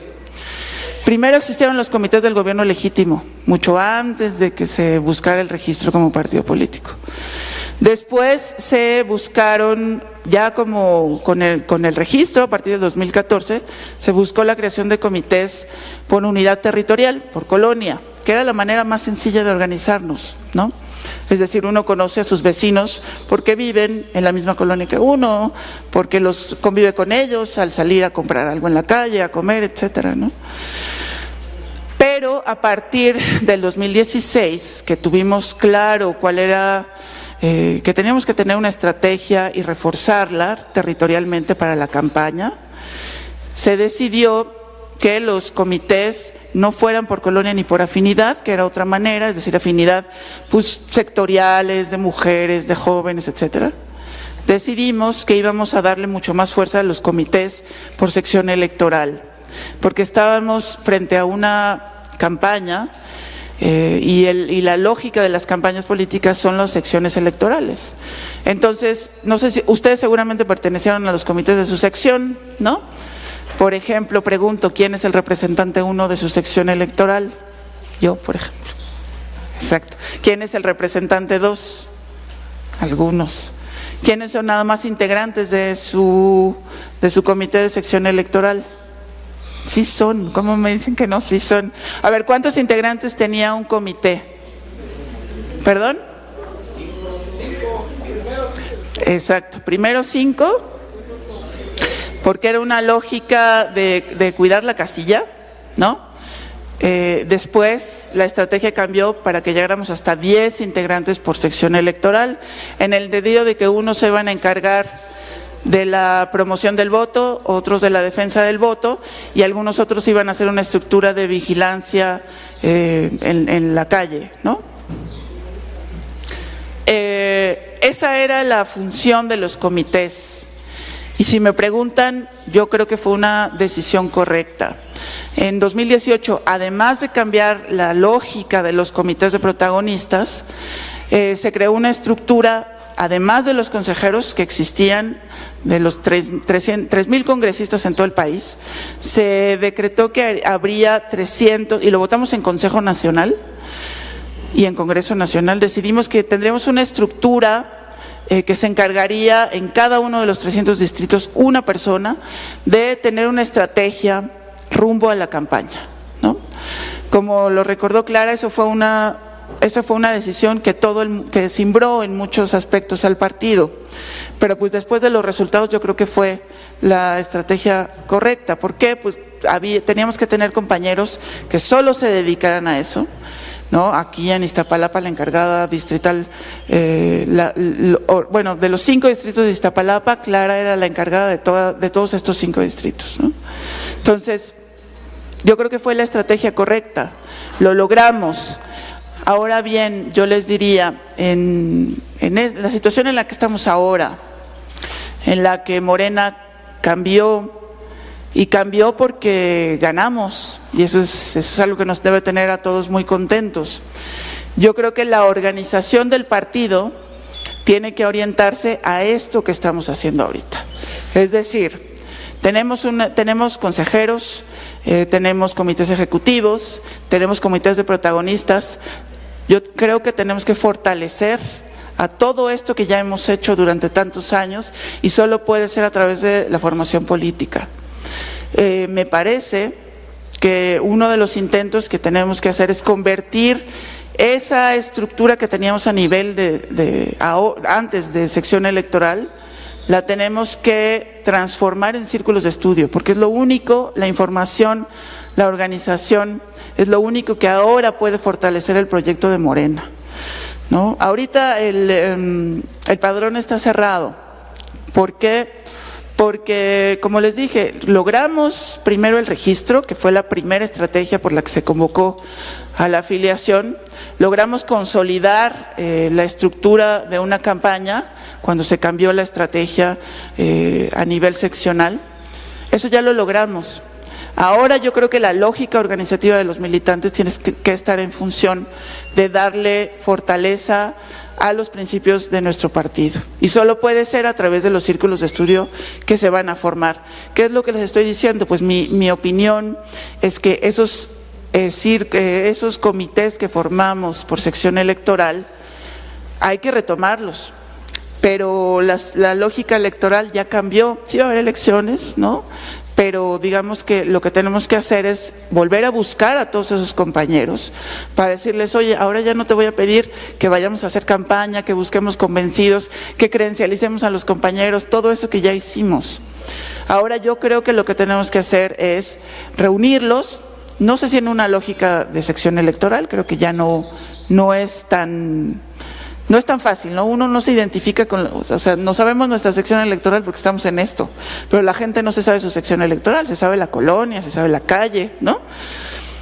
Reunirlos en otra lógica, ¿no?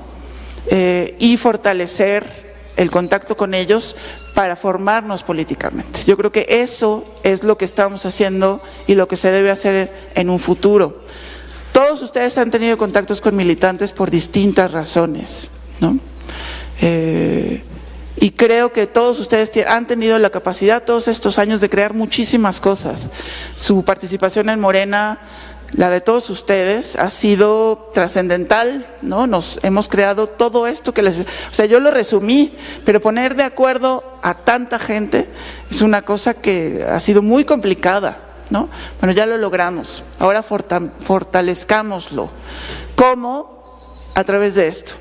Ustedes representan el relevo generacional, representan todo lo que tenemos que crear en un futuro.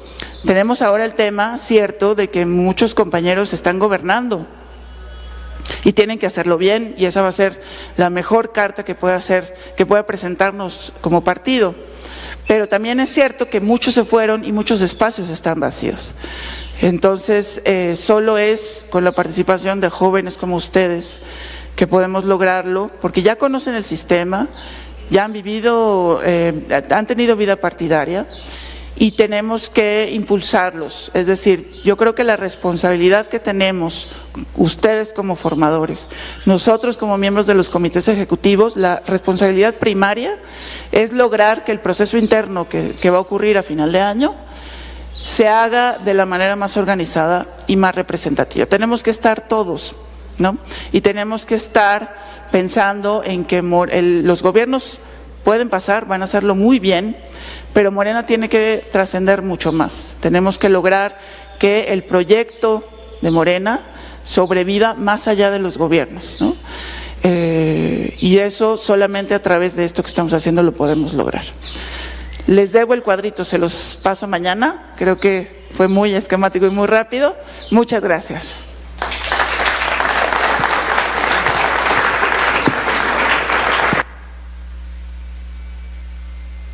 Sí, gracias, don Ají.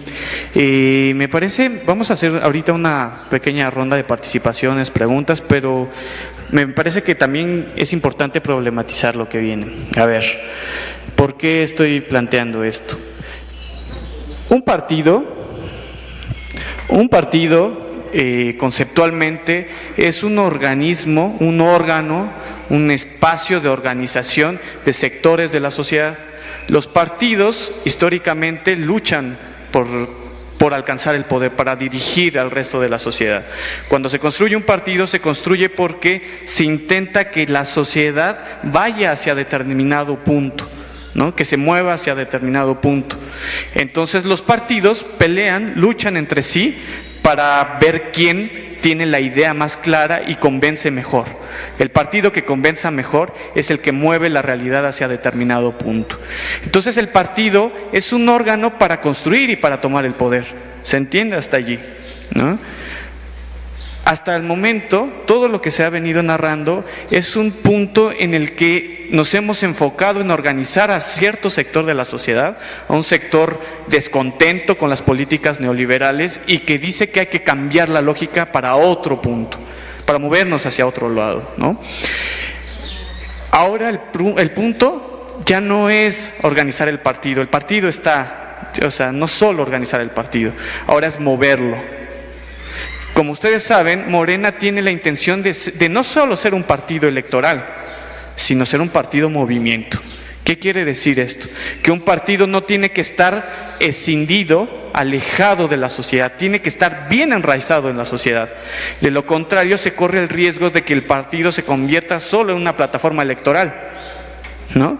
Que es decir, que entonces cuando ya se es gobierno y ya cuando entonces se acerquen las elecciones, la gente regresa, ¿no? Y construye otra vez estructura electoral para ganar. Gana y otra vez se va. Y entonces corremos un gran riesgo si seguimos en esta lógica, ¿no? A largo plazo. Y si en eso enfocamos toda nuestra estrategia. ¿Por qué? Porque entonces pues se va a burocratizar, la gente ya solo va a pelear por puestos, se van a perder las ideas, ya no va a haber disputa por proyecto político. En ese sentido, ¿cómo se construye el movimiento? Yo creo que eso, tenemos que organizar sector por sector y hay que movilizarlo. Fisgón dijo algo muy importante hace un rato. Lo que pasó ahora con lo que anunció nuestro presidente, en esto de que ya no se van a condonar más los impuestos a los grandes grupos económicos, es fundamental. Pero ¿qué creen? Esos grupos económicos no se van a quedar con los brazos cruzados. No van a decir, bueno, ya hizo esto López Obrador, bueno, ya, no hay problema, ¿no? No, esto es una lucha. Cuando se habla de ciclos revolucionarios y ciclos contrarrevolucionarios, se habla de una relación, de una lucha, de un conflicto que va a seguir. Y si nosotros no organizamos, entonces vamos a perder la batalla, ganamos una batalla, pero van a venir más batallas. Esto es muy importante. ¿Por qué es importante también decir esto? Bueno, porque en esto lo que importa es que se construya el programa. Ahorita me pueden decir, ¿por qué estamos luchando? Pues aquí tienen que ponerse a leerlo. A mí me llamó la atención y recalco sobre todo el punto número 8. Chéquenlo ahí, chéquenlo. Si se fijan, en sus estatutos, en el número 8 dice: Morena forma parte de las luchas del pueblo de México, en defensa de la soberanía, el patrimonio colectivo, la dignidad, la justicia, la democracia y el bienestar del pueblo. Luchamos por nuestra independencia y defendemos la soberanía nacional. Somos solidarios con la lucha del pueblo mexicano, en particular con las de los más excluidos, explotados y humillados, como los migrantes, los discriminados, los indígenas y las víctimas de la violencia y de la injusticia. Rechazamos cualquier forma de opresión, el hambre, la pobreza, la desigualdad, la exclusión social y la explotación. Esto es fundamental. Si nosotros pensamos que el proyecto de Morena es llegar al gobierno, pues ya perdimos todas las batallas.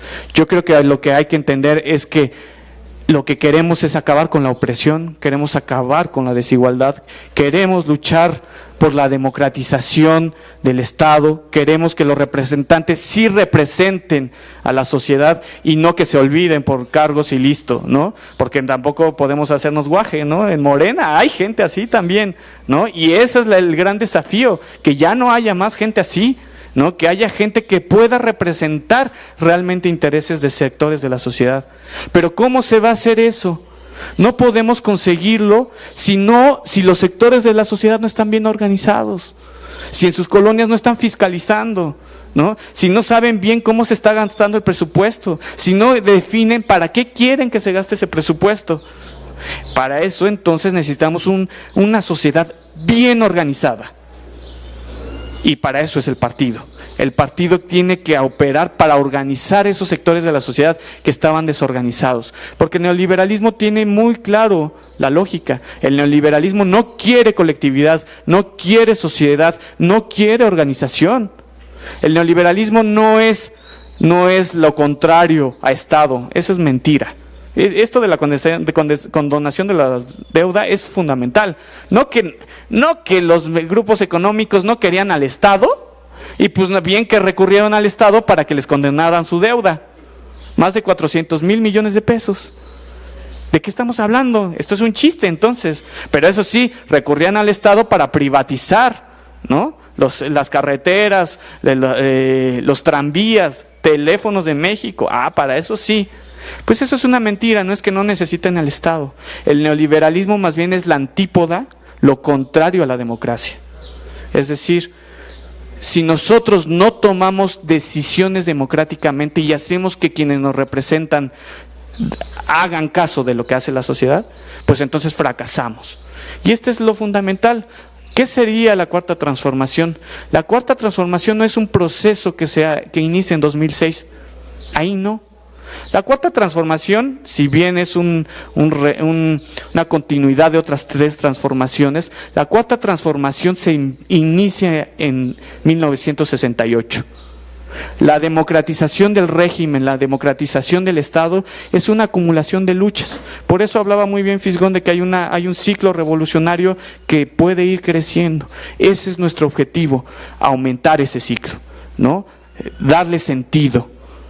Y que entonces ahora sí se democratice el Estado, pero ahora no solo el Estado, también la sociedad.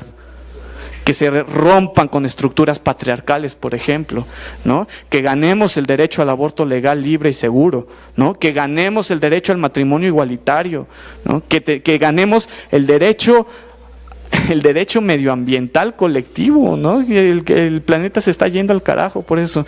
Que ganemos el derecho también de que los más ricos, ¿no?, paguen sus impuestos como corresponde, ¿no? Tenemos que acabar con, y bueno, a lo largo de este curso vamos a ver dónde está el nodo de la desigualdad. En fin, lo que quiero decir, y con esto quiero cerrar esta intervención, es que lo que compete ahora es organizar y movilizar la parte social del partido. Que el partido no se quede como una plataforma electoral. Para eso no se está peleando. Se está peleando para construir y consolidar lo que aquí está planteado, ¿no? Y volverlo a discutir. Para eso es importantísimo leerlo. Pues no sé, ¿tienen alguna intervención? ¿Alguna cosa que les gustaría platicar? ¿Qué creen por lo que estamos peleando? ¿Alguna duda de lo que mencionó aquí tanto Fisgón como Don Ají? ¿Les interesaría plantear algo? Abramos una pequeña ronda de 3 a 4 participaciones, ¿les parece? Compañera del micrófono, compañeros por allá, si me pueden ayudar a pasarlo. Por allá hay una mano, porfa. Acá después de rojo hay otra. Primero allá, ¿no? Aquí. Primero allá, que desde hace rato están. ¿Con la de azul? Sí. Compañero. Gracias, buenas tardes a todos. Desgraciadamente ya no pude tomar la palabra cuando estaba aquí el compañero Rafael, pero sí quiero hacer énfasis en lo siguiente. Efectivamente, toda la historia de todos los países, los avances no se dan de manera permanente, sino a saltos. Esos saltos se les llama ciclos o periodos en los cuales el movimiento avanza o retrocede. Cuando esto sucede, cuando este ciclo es de avanzada, es revolucionario, corresponde a la conciencia social profundizar ese ciclo. La Revolución Mexicana es un periodo que profundiza, es el que más se profundiza, podemos decir, en la historia del país. ¿Por qué? Porque alcanza el movimiento una etapa prolongada de estabilidad, casi diríamos 70 años. Pero ¿por qué se prolongó tanto ese periodo después de un periodo revolucionario?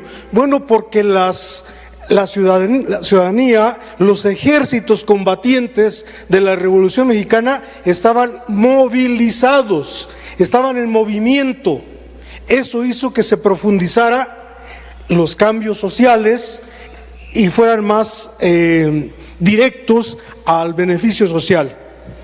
Cuando esto no sucede, Cuando no se profundiza en esos cambios, el periodo es corto, tanto el revolucionario como el que viene, porque quedan insatisfechas. La conciencia social somos nosotros, que somos los responsables de profundizar en la conciencia de los demás. ¿Por qué nosotros? Porque somos los que estamos conscientes, porque vemos la situación y queremos ir hacia adelante. Mi participación. Gracias. Sí. Primero el compañero de Guayabera, sí es Guayabera, ¿no? También lo que sea. Bueno, buenas tardes a todas y todos. Dos comentarios.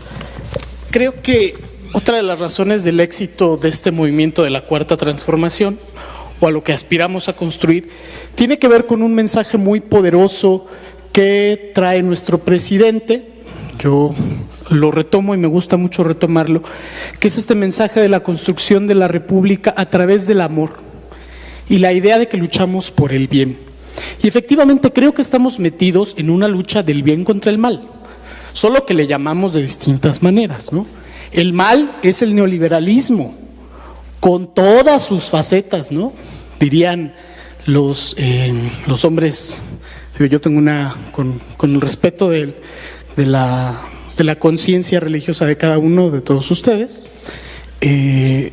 los verdaderos hombres de Dios defienden el bien del pueblo, los derechos del pueblo, están con los pobres.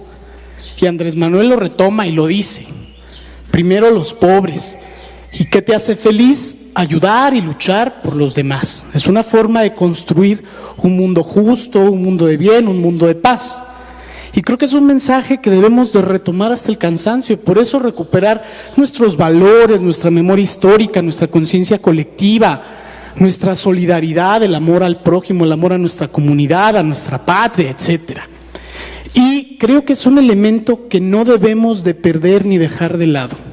Por supuesto, la organización política, la organización comunitaria es importante, pero creo que debe de ser siempre o estar en nuestra mente que luchamos por el bien, ¿sí?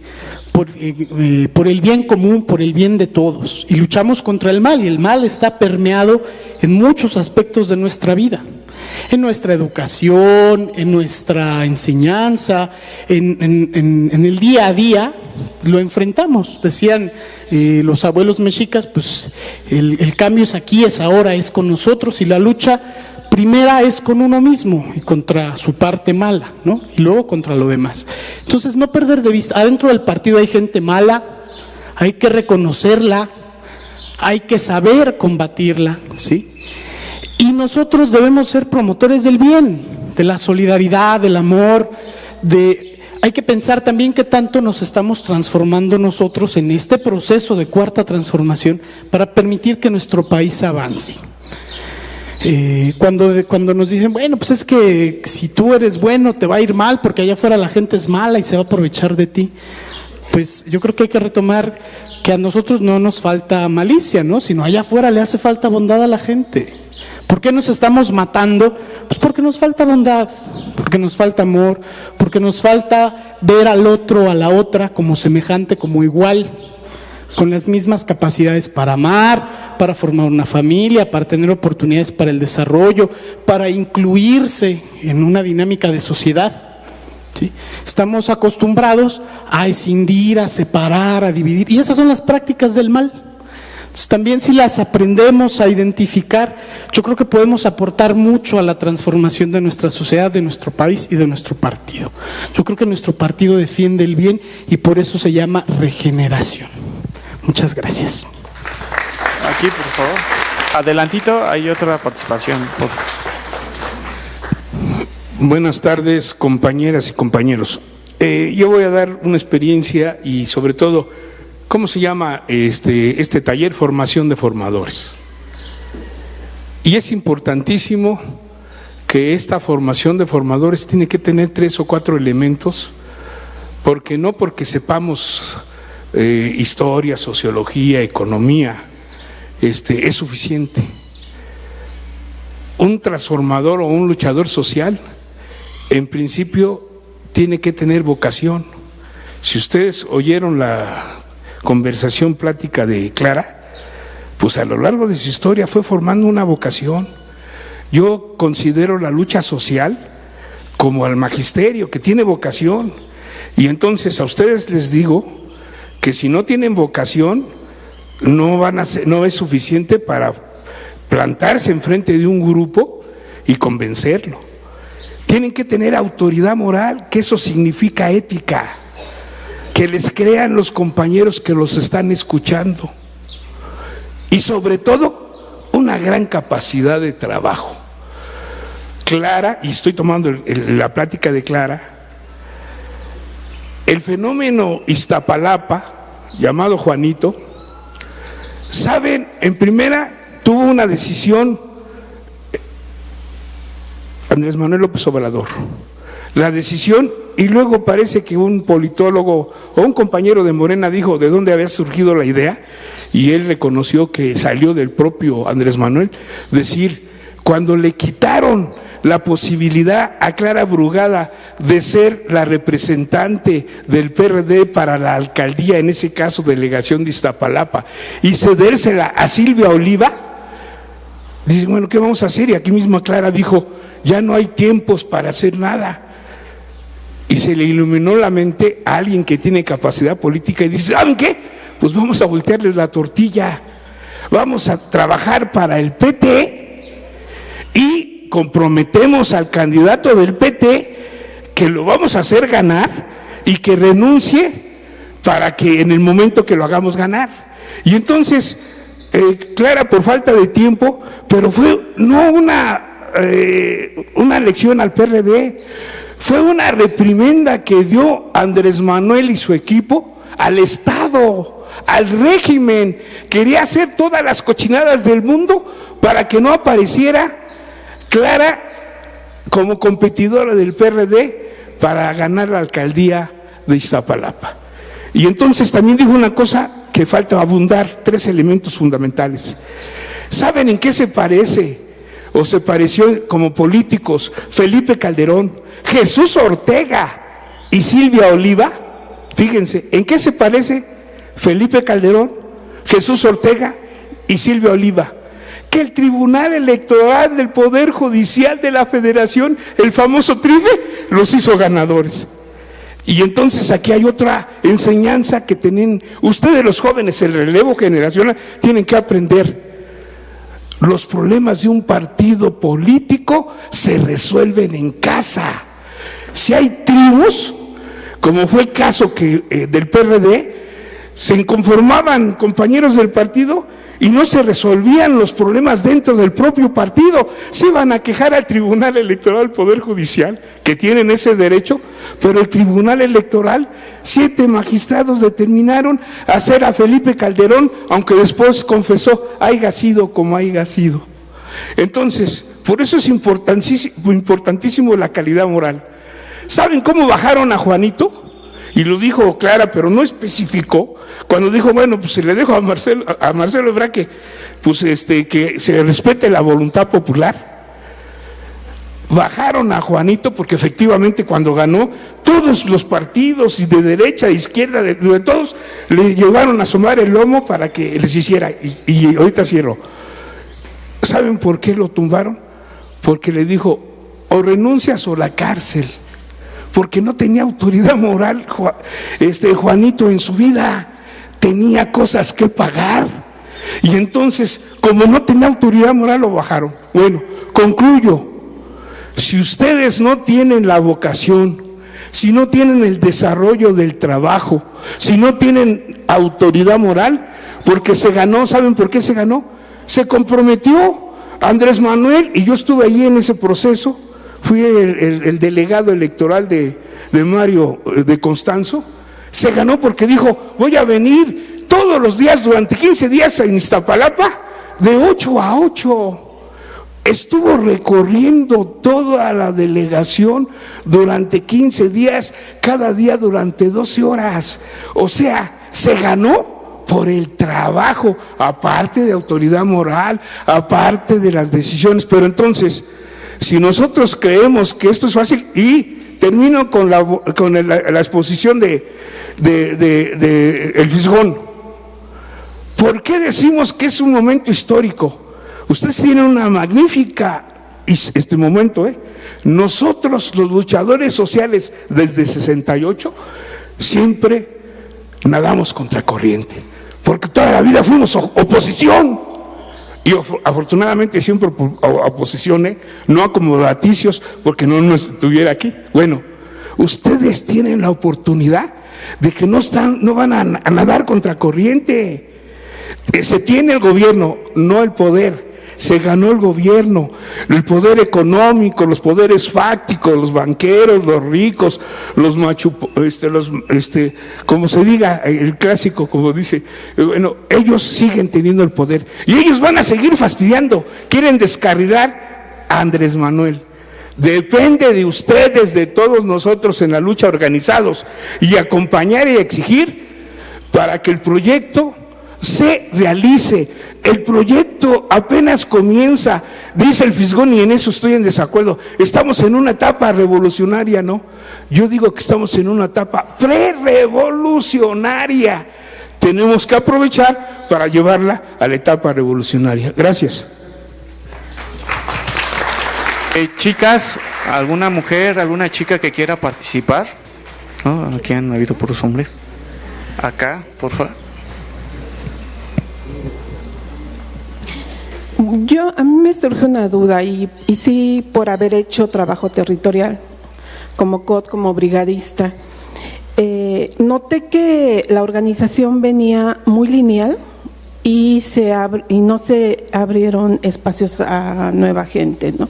Y ahora yo me pregunto cómo, ¿qué se va a hacer ahora, no? ¿Cómo se van a abrir esos nuevos espacios, no? Sí, ¿cómo se le va a dar apertura a que tu compañera ingresen, no? Puedan, ajá. Sí, a ver. Bueno, sí, sobre el tema de la afiliación, ¿no? De los espacios políticos.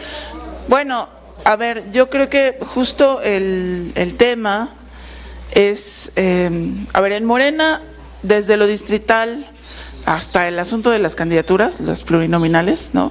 El sistema está hecho para que cualquier compañero que tiene aspiraciones legítimas pueda participar, ¿no? Ese es el sistema que existe.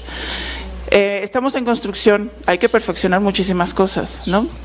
Ahorita, primero hablo de la afiliación y luego de este tema. La afiliación está cerrada, porque, como les dije, el proceso de afiliación tenía varias funciones durante el desarrollo de Morena y hemos cumplido con todas esas funciones. Ahorita estamos en una etapa de consolidación. No quiere decir que no se va a abrir la afiliación, se tendrá que abrir en un momento, pero lo que tenemos que hacer es consolidar la militancia que tenemos ahora. Por lo tanto, uno de los proyectos del plan de trabajo del Instituto de Formación Política es dar cabida a la nueva afiliación, es decir, en un futuro próximo, no tenemos una fecha, pero en un futuro próximo la afiliación pasará por los círculos de estudio y lineamientos que establezca el Instituto de Formación Política. Pasa en otros partidos, hay niveles de ingreso a un partido. Seguramente serán simpatizantes en un primer momento. Si el instituto decide que pueden ingresar, se les dará el nivel de afiliado, ¿no? Eso es el plan.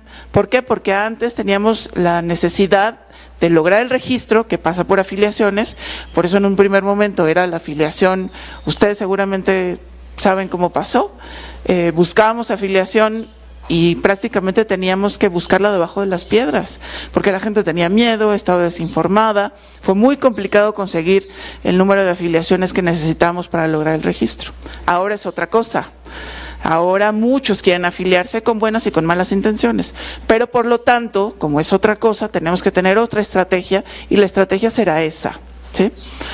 Ahora, con respecto a la participación, yo creo que tenemos que perfeccionar nuestro sistema. Nuestro sistema de verdad es muy valioso y yo sí creo que gracias a ese sistema, muchos compañeros muy capaces han logrado estar en las representaciones populares, pero también compañeros que, como decían acá, tienen vocación, ¿no? Yo rescato, no sé, muchísimo, por ejemplo, en la primera legislatura de Morena en la Ciudad de México, Fue diputada plurinominal una compañera de GAM, la compañera Ofelia, que era brigadista, la brigadista estrella de Morena en la GAM, ¿no? Y ella tuvo la oportunidad de participar de esa manera porque salió en la lista de la tómbola, ¿no? Hizo un muy buen papel. Entonces se demostró que una compañera que tenía vocación podía representar a los votantes en ese distrito, ¿no? Es decir, nuestro sistema nos lo permite, ¿no? También tenemos una comisión de elecciones. Todo esto se va a renovar en el próximo periodo interno. Y yo creo que algo que decía Clara hace rato, es muy importante pensar que es nuestra obligación, y va a ser obligación de todos ustedes porque son los más chavos, de darle continuidad a este proyecto para pensar que no estamos en este partido para lograr ser candidatos, estamos para consolidar un proyecto. Lo que les dije yo también, más allá de los gobiernos, más allá de las diputaciones, el proyecto de Morena se tiene que consolidar y solamente va a ser consolidando el proyecto, participando en los procesos internos, fortaleciendo el debate y la discusión en esta etapa que ya no es meramente electoral, ¿no? Para consolidar un proyecto a futuro de gobiernos, de partido y de proyecto para el país que queremos, ¿no? Tenemos esta herramienta que es el partido político y el partido movimiento. Tenemos que fortalecerlo. Me preguntan, ¿cómo va a ser?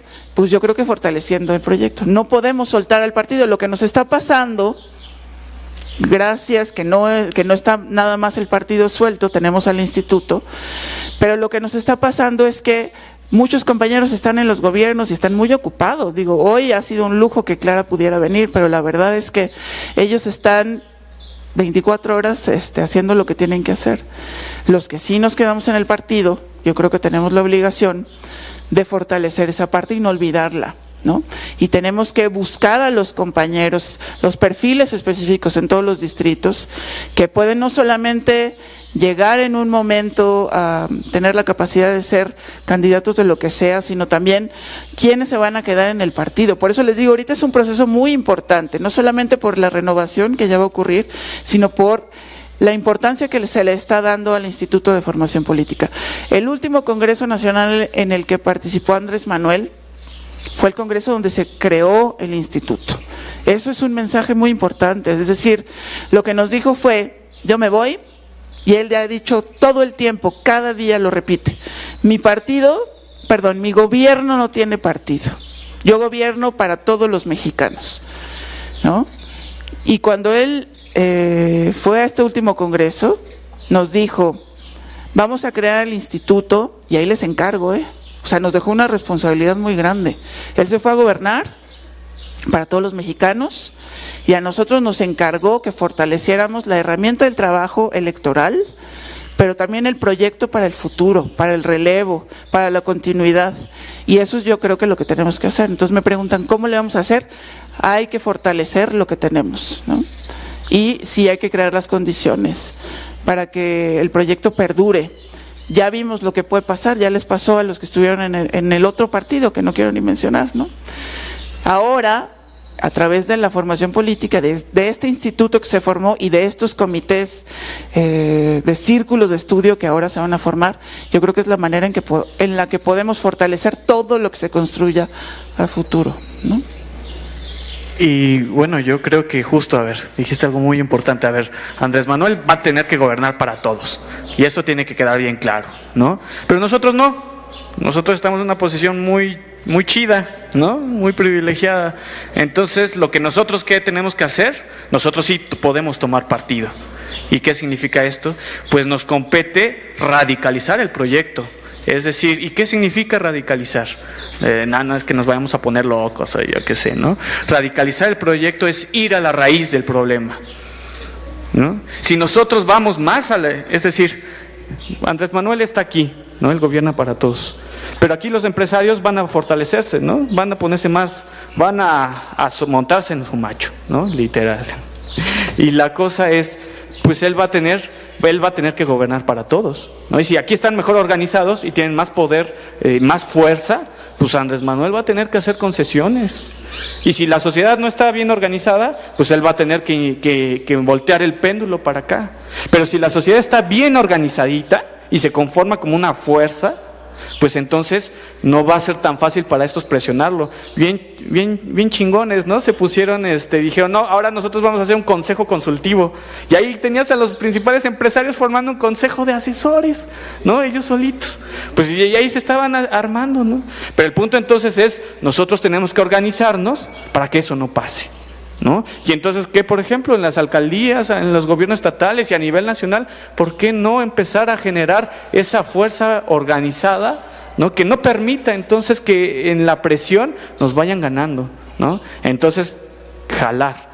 Uno de los mayores problemas con los gobiernos en Brasil y en Argentina, sobre todo, es que rompieron su lazo con los movimientos sociales, con la sociedad, la rompieron, dejaron de movilizar. El mismo Fernando Haddad, el candidato a la presidencia en sustitución de Lula, dijo, bueno, es que perdimos el contacto con la periferia, nos concentramos en la burocracia y en gobernar. Pero el punto de esto es que el PT entonces no se enfocó en construir más organización. En cambio, no sé si hubieran, con todas las opiniones que ustedes tengan, perdón, pero ahí sigue Venezuela. Yo no sé qué país podría resistir la embestida del imperio de los medios de comunicación una y otra vez, si no fuera un país que tiene movilización permanente y tiene núcleos organizaditos barrio por barrio, ¿no? Y bueno, el saqueo por el petróleo que quiere generar Estados Unidos se le sigue frustrando. Guaidó no levanta, lo quisieron nombrar como un títere mediático, un pequeño Anaya por allá, pero con mucha intervención. Pues no les pega, no les jala la iniciativa, pero no es porque no tengan poder o no tengan capacidad, sino es porque la gente en Venezuela se organizó con todo y los errores y todo lo que le puedan criticar, ¿eh? Igual en Bolivia, ¿no?